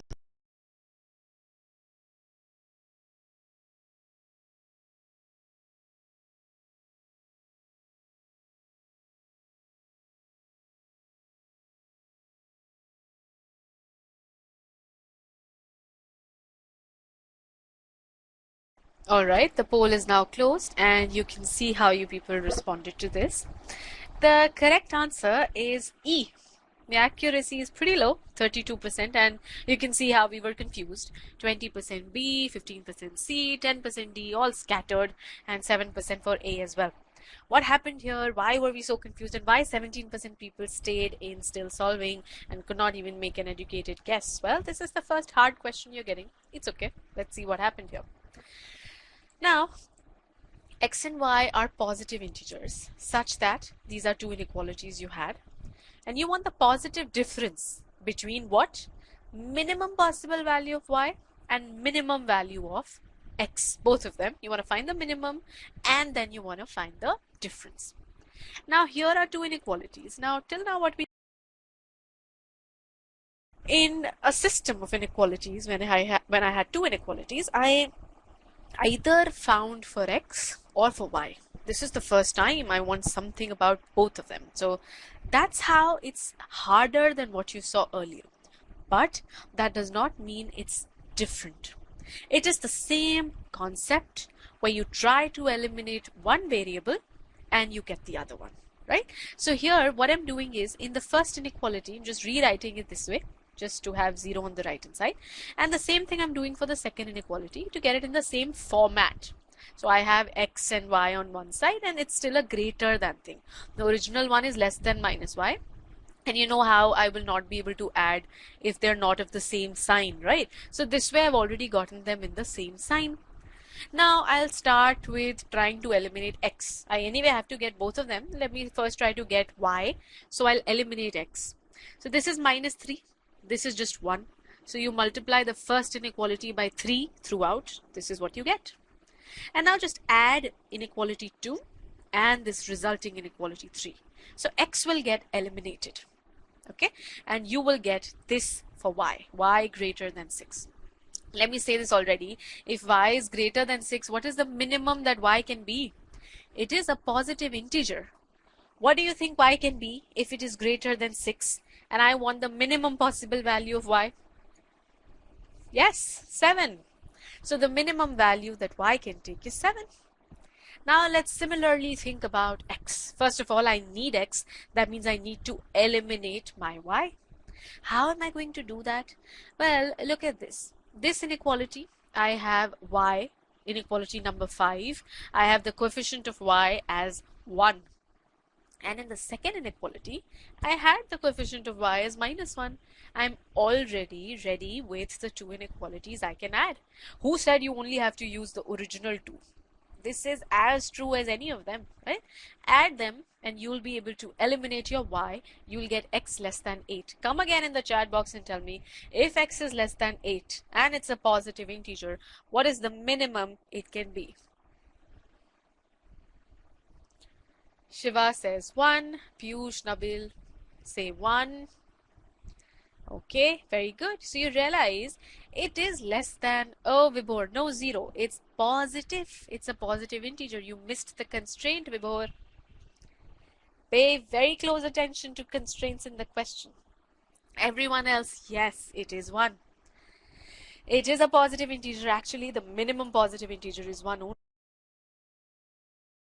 So this is how you get the minimum value of X. Now, what was my question? Positive difference between the two minimum values. So it's the positive difference between 1 and 7. Positive difference just means big minus small, right? And the difference is 6. The correct answer is E. Tell me where you guys faltered. What happened, everyone? Marking B, C, D, A. What happened? If you marked B, by the way, you took the maximum value of X. You took 7. While it had to be the minimum for both of them, for X also and for Y also. Okay, Nabil, what is that? Minus 1 minus, so 6 and 6, 6 or 6. I'm confused. Praveen did it correct, but time was more than median time. Vibhor got confused in the language of the question. Yes, so translation, trying to understand the question. Okay? Okay, do you all understand the solution now? This was the first hard question you've done, and do you realize it's the same concept, just applied a little more intensely, if I may use that word? Yes, good. Now here, next question that I'm going to show you is a data sufficiency question. So for people who don't know how data sufficiency works, follow the process properly, okay? You analyze the question statement first. Don't just jump into the first statement, the second statement. Work on the question stem. Understand what you want. Then work only with statement 1, right? Only with statement 1. If it is sufficient, then you will eliminate B, C, and E. If no, you eliminate A and D. So this way you'll already have fewer choices left than the initial 5. Then forget about statement 1. Go to statement 2 and see if it can give you the answer alone. Then eliminate choices appropriately. If you come to the stage that neither statement alone was sufficient and you have to combine it, then if they're sufficient together, you mark C. If not, then E. This was just a quick recap for everybody who might be rusted with DS, but considering that all of you are already preparing, or if not, then for all those people as well, this is the data sufficiency process. I'm going to take you to question number 2. Okay, please mark still solving, and then I'll show you the question.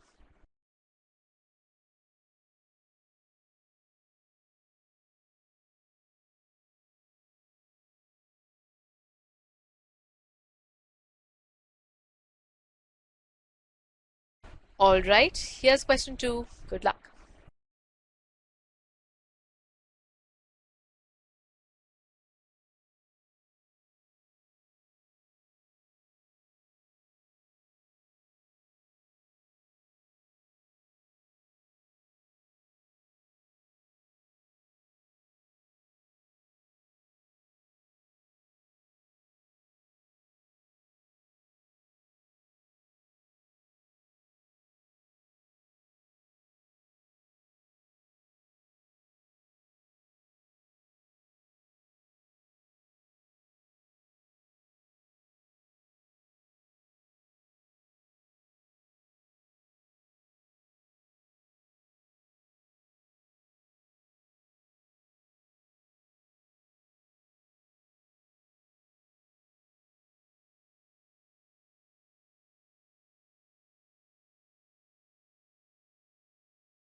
Ending the poll in 10 seconds.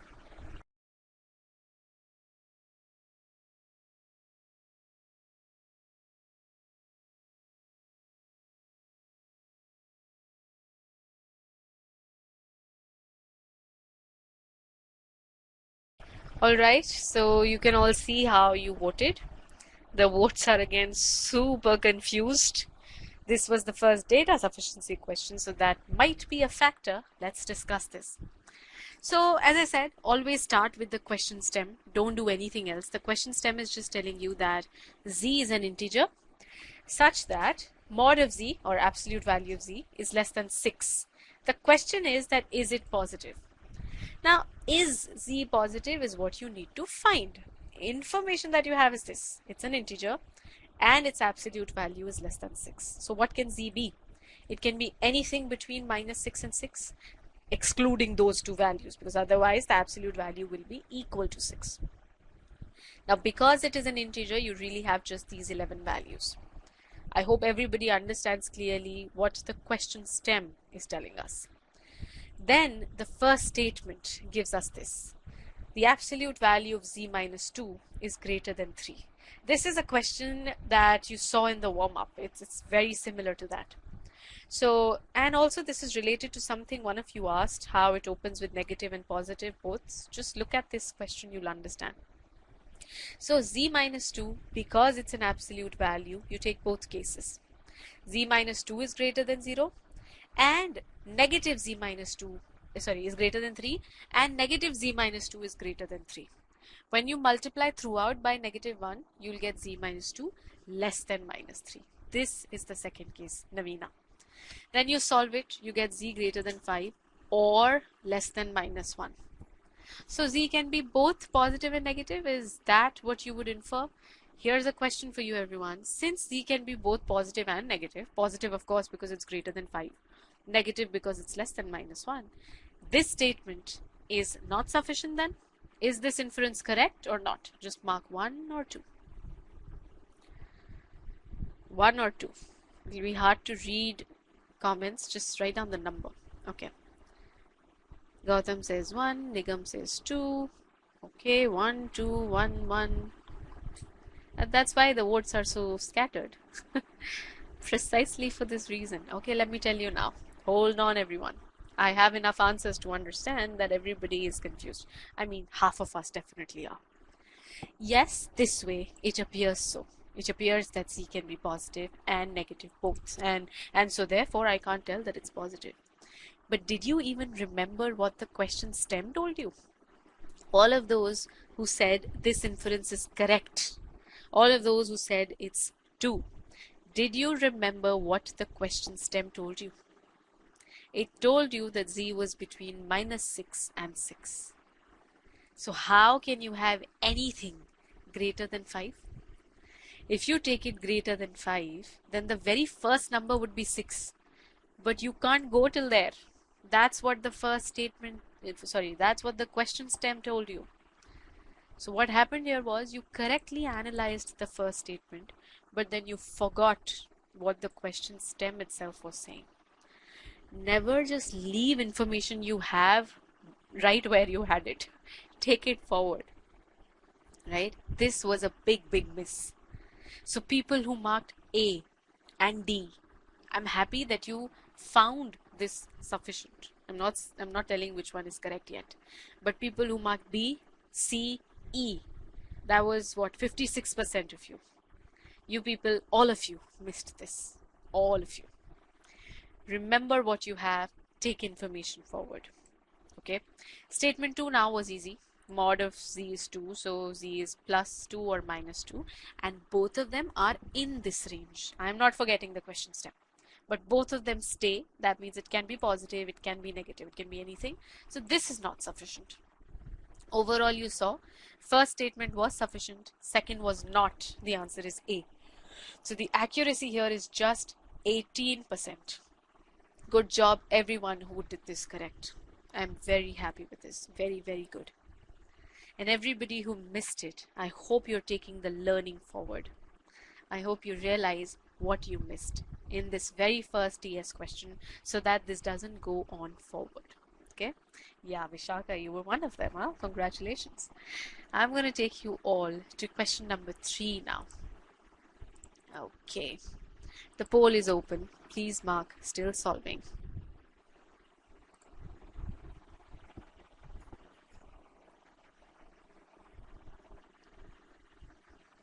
Yeah, it is distance of z from 0 equal to 2.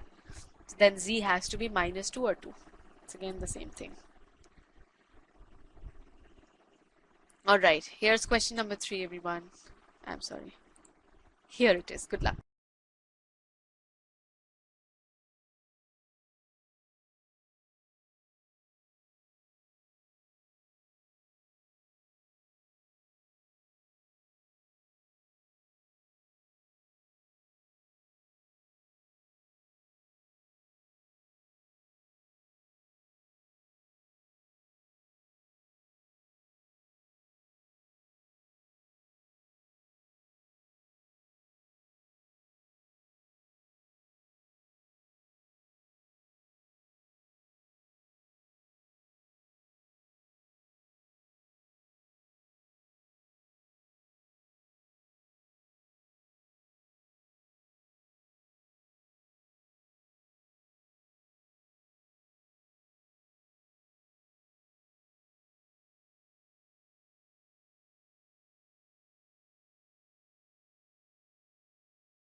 Ending the poll in 5 seconds.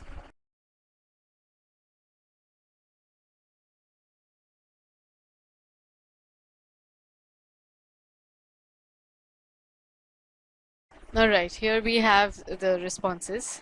B and D are at a tie. A, C, and E, all of them again, all together. ES says absolute value questions scare me. Don't let anything scare you. Just build the right ability and everything will become easy. Sorry. Let's discuss this again. The question stem. Well, it has nothing. It's just a question. Is A less than B? I'm not going to get anything from there. It's really the statements that are going to get me somewhere. It's only asking the question, no constraint, no information given whatsoever. So it's not like the first question where you had so much coming from the question stem, right? Now here's statement 1. Here is a question first of all. Mark your answer. 1, 2, or 3.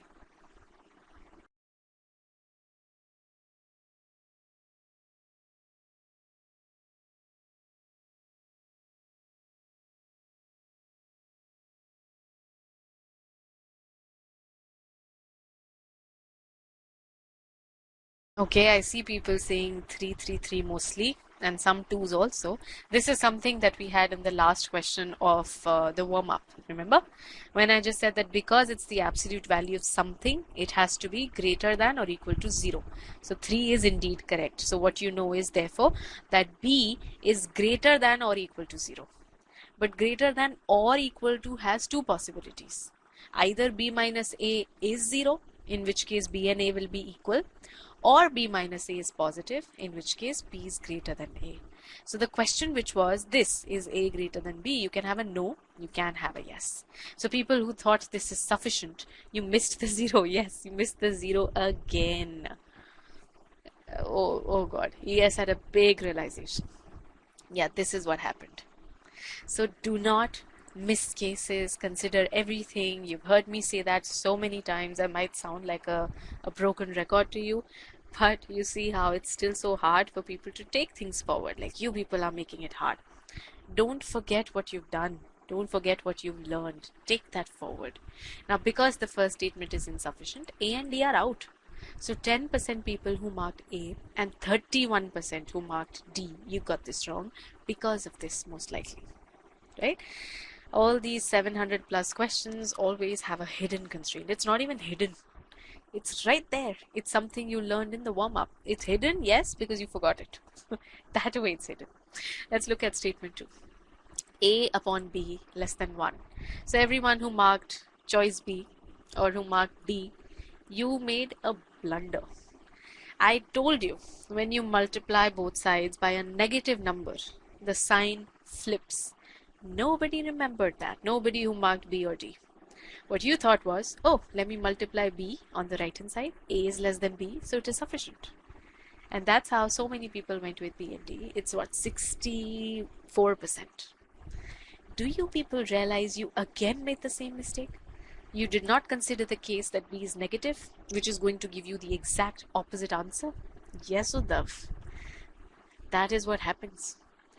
Despite seeing things, it's hard to maybe at first just internalize all of this. So you need practice, which is what you get throughout the course as I showed you.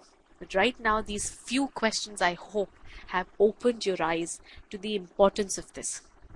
That you, why do I always miss this? Yes. I hope you realize that it's super, super common this happens. Now when I combine this, a minus b, absolute values b minus a, this was what you got from statement 1. This was what you got from statement 2. When you combine both of them, the only thing common is this, that a is less than b. So the correct answer is C. Everybody go up and see the accuracy. 10% people got this correct. And to be precise, in the number of people, it was just 4 of us who got this right. Very well done. I hope you people got this right for the right reasons and it wasn't a guess. I am going to take you all to question number 4 now, which is the last question. Make sure you're very careful this time and do not miss something small again. Please mark still solving.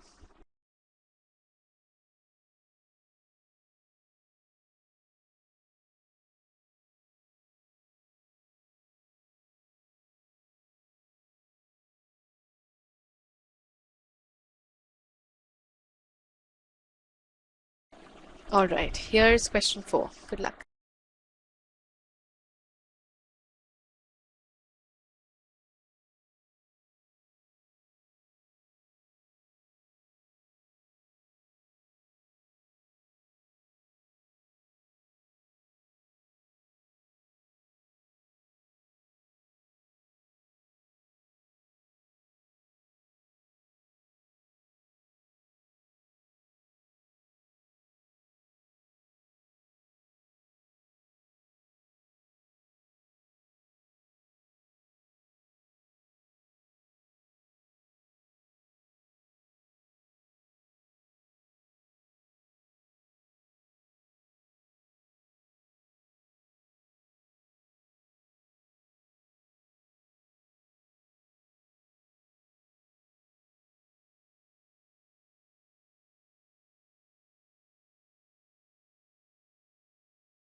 Okay, I'm going to end the poll now. Let's look at how you people have responded. Okay, so no votes for B. We have votes for A, C, and E is what the majority went for. The correct answer is C, by the way. This is the last question. Is everybody tired or the head is spinning because the question looks hard? What happened? I hope I've not tired you guys. Meanwhile, let me start discussing this. Well, the question stem gave us nothing. The question stem is just a question that is z greater than 2, no constraints, nothing. So we straight go to the statement. The first statement is this: absolute value of z minus 2 whole squared is greater than 4. Well, because it's a square and then you take the absolute value doesn't really make a difference because it's already 0 or positive being a whole square. You don't need to put the absolute value symbols. So you can just write it as z minus 2 whole squared is greater than 2 squared. Then just get it all on one side, and now it's the identity. A squared minus b squared is greater than 0. So it's a minus b, a plus b. You will get this, which is a quadratic inequality. You create your wavy line. Now, because you want it to be positive, you see the region where it's above the number line. So it's here and here. The answer from here you get is z less than 0 or greater than 4. Now, since the question was whether it is greater than 2, which is here, I can't say. If it's in this region, then yes, it's greater than 2. But if it's here, then no, it's not greater than 2. So the first statement is not sufficient. So 19% people who marked A and 7% who marked D, you did this wrong. Let's now look at statement 2. This time, it's the absolute value of something which is equal to z. That again tells me that z is greater than equal to 0. If it is greater than equal to 0, it's either positive or 0. Now this alone cannot tell me whether it's greater than 2. I'm so glad nobody marked B. Nobody thought this was sufficient. When you combine these now, the first one gave you these two cases and the second one gave you these two cases. What is it that you're going to get when you combine? What is the one piece of information that fits throughout? It is that z is greater than 4 because it's greater than 4 and positive. So the one thing that you can say is just this. And if it is greater than 4, it's definitely greater than 2. So the correct answer is C. The accuracy for this one is 19%. Okay. All right. Now let's just chit chat a little. We're done with the questions, everyone. Tell me how you're feeling. Not that you're tired, but what do you think you're taking away right now? I hope I've told you what it takes to get to a Q50. What all you need. What do you think? What were the 3 things I told you need to do to really get ready? What was the first one? Concepts. I hope you remember this. It's concepts, then process skills, and then GMAT skills, right? These 3 things in order when you apply, you learn things the right way. This is all of your conceptual learning part. This is where you learn concepts and then you do a practice quiz immediately to evaluate yourself. Then comes process learning. And then finally you get GMAT skills, which is what you did in the end. Okay, so learning content in a progressive manner, that is what will take you to success, everyone. I hope you realize that through this session. And Quant 2.0 is your solution for that. A Q49 plus for both novices and pros. Just come here and you'll find your own path. Uddhav says, I need to work on process skills and not make silly mistakes. Yes. Vibor, I was overconfident, realized that to get 700 plus, I'm not close yet. This is beautiful. If you realize you need work, then, as I said earlier, identification is step 1. Then comes fixing the issues. I'm so glad you people realize this. Now, Q49 plus scores. Let me just talk about the scores that have already been reported. People who got 49, 50, 51. This is just till May 31 in this year. 55% Q49 plus scores were from e-GMAT. And then all of these others, you can see how the difference is huge. Gautam says, I need to cement GMAT skills. So I'm glad then, Gautam. Concepts are good for you. Process skills are good for you. It's just for you to bring everything together. Answer this now, everyone. What is your current quant score?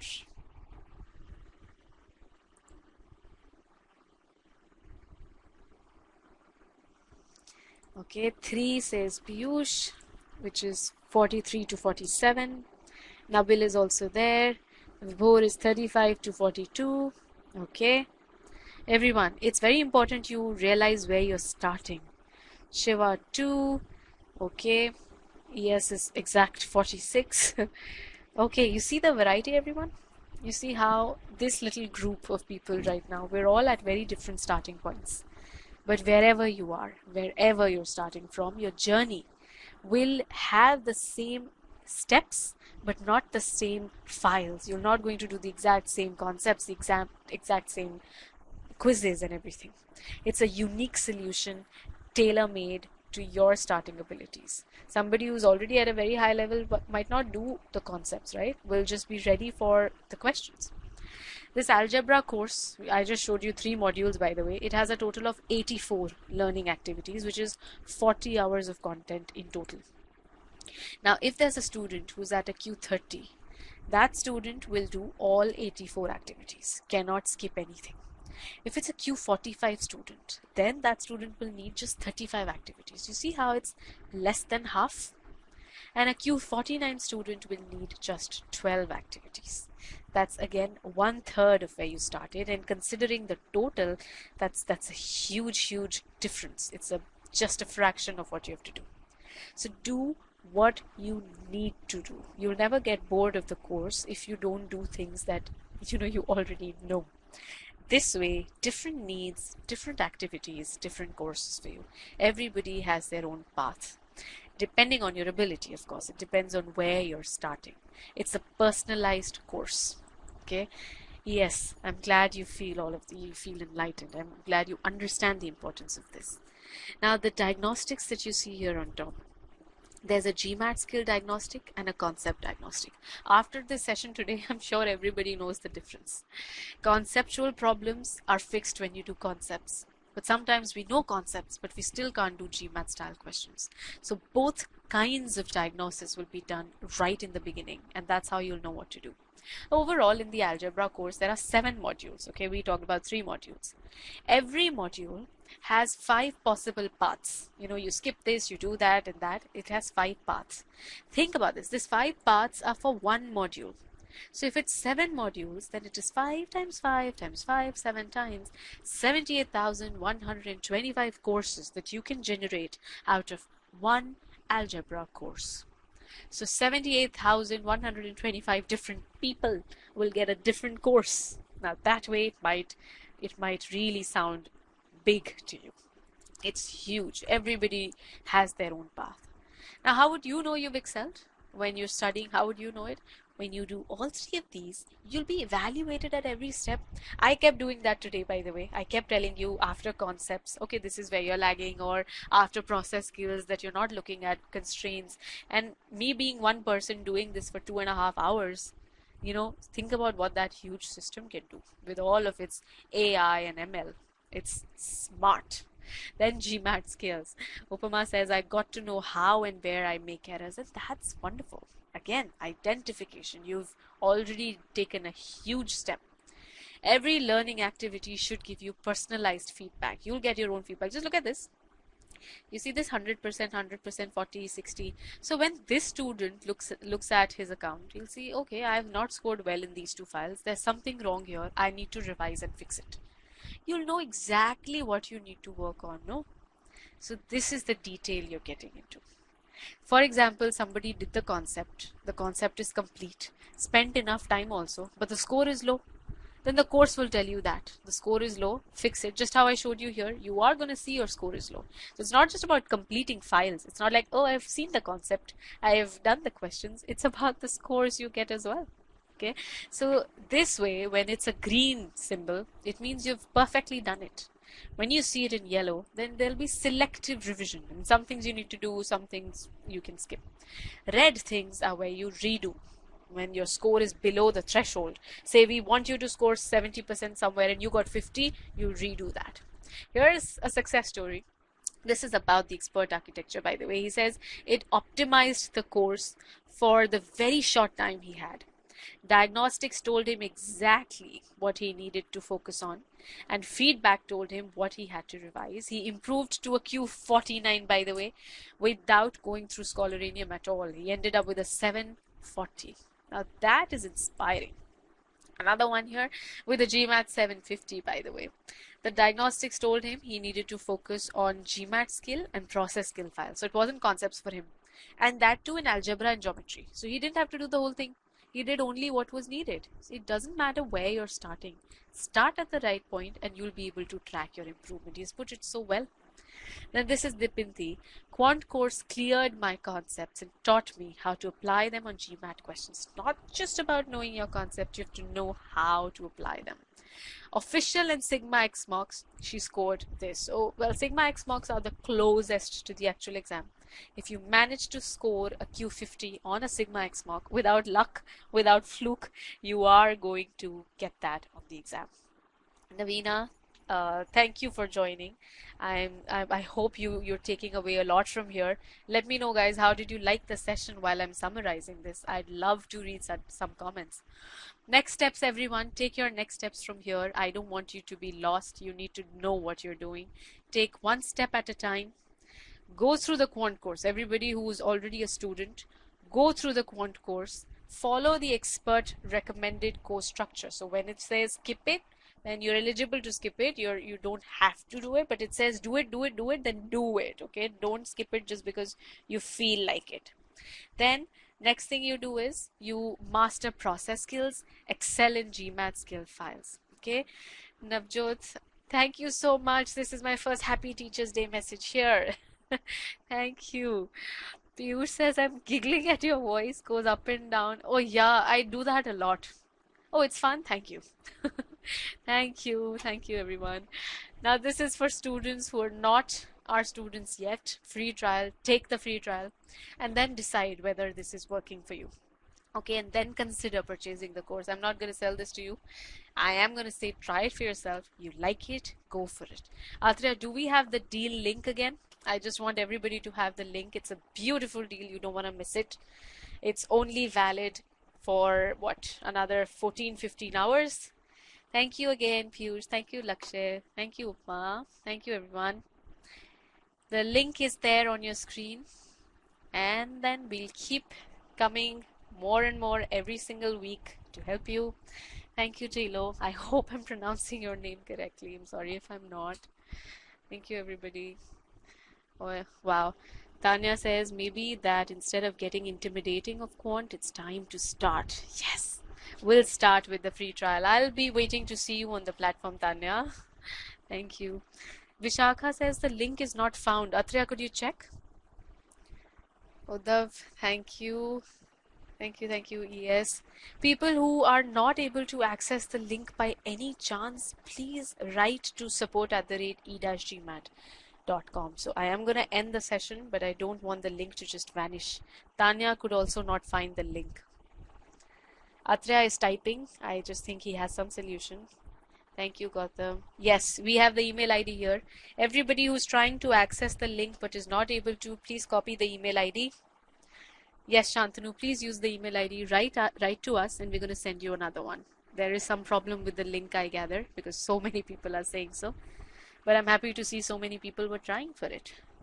No, not your email ID. Copy the email ID we've written, support@e-GMAT.com. Write to us and we'll help you with the deal. You can see the excitement. I just hope you get the offer before it runs out and before people buy it. Okay, all the best. Thank you very much for joining. See you next time.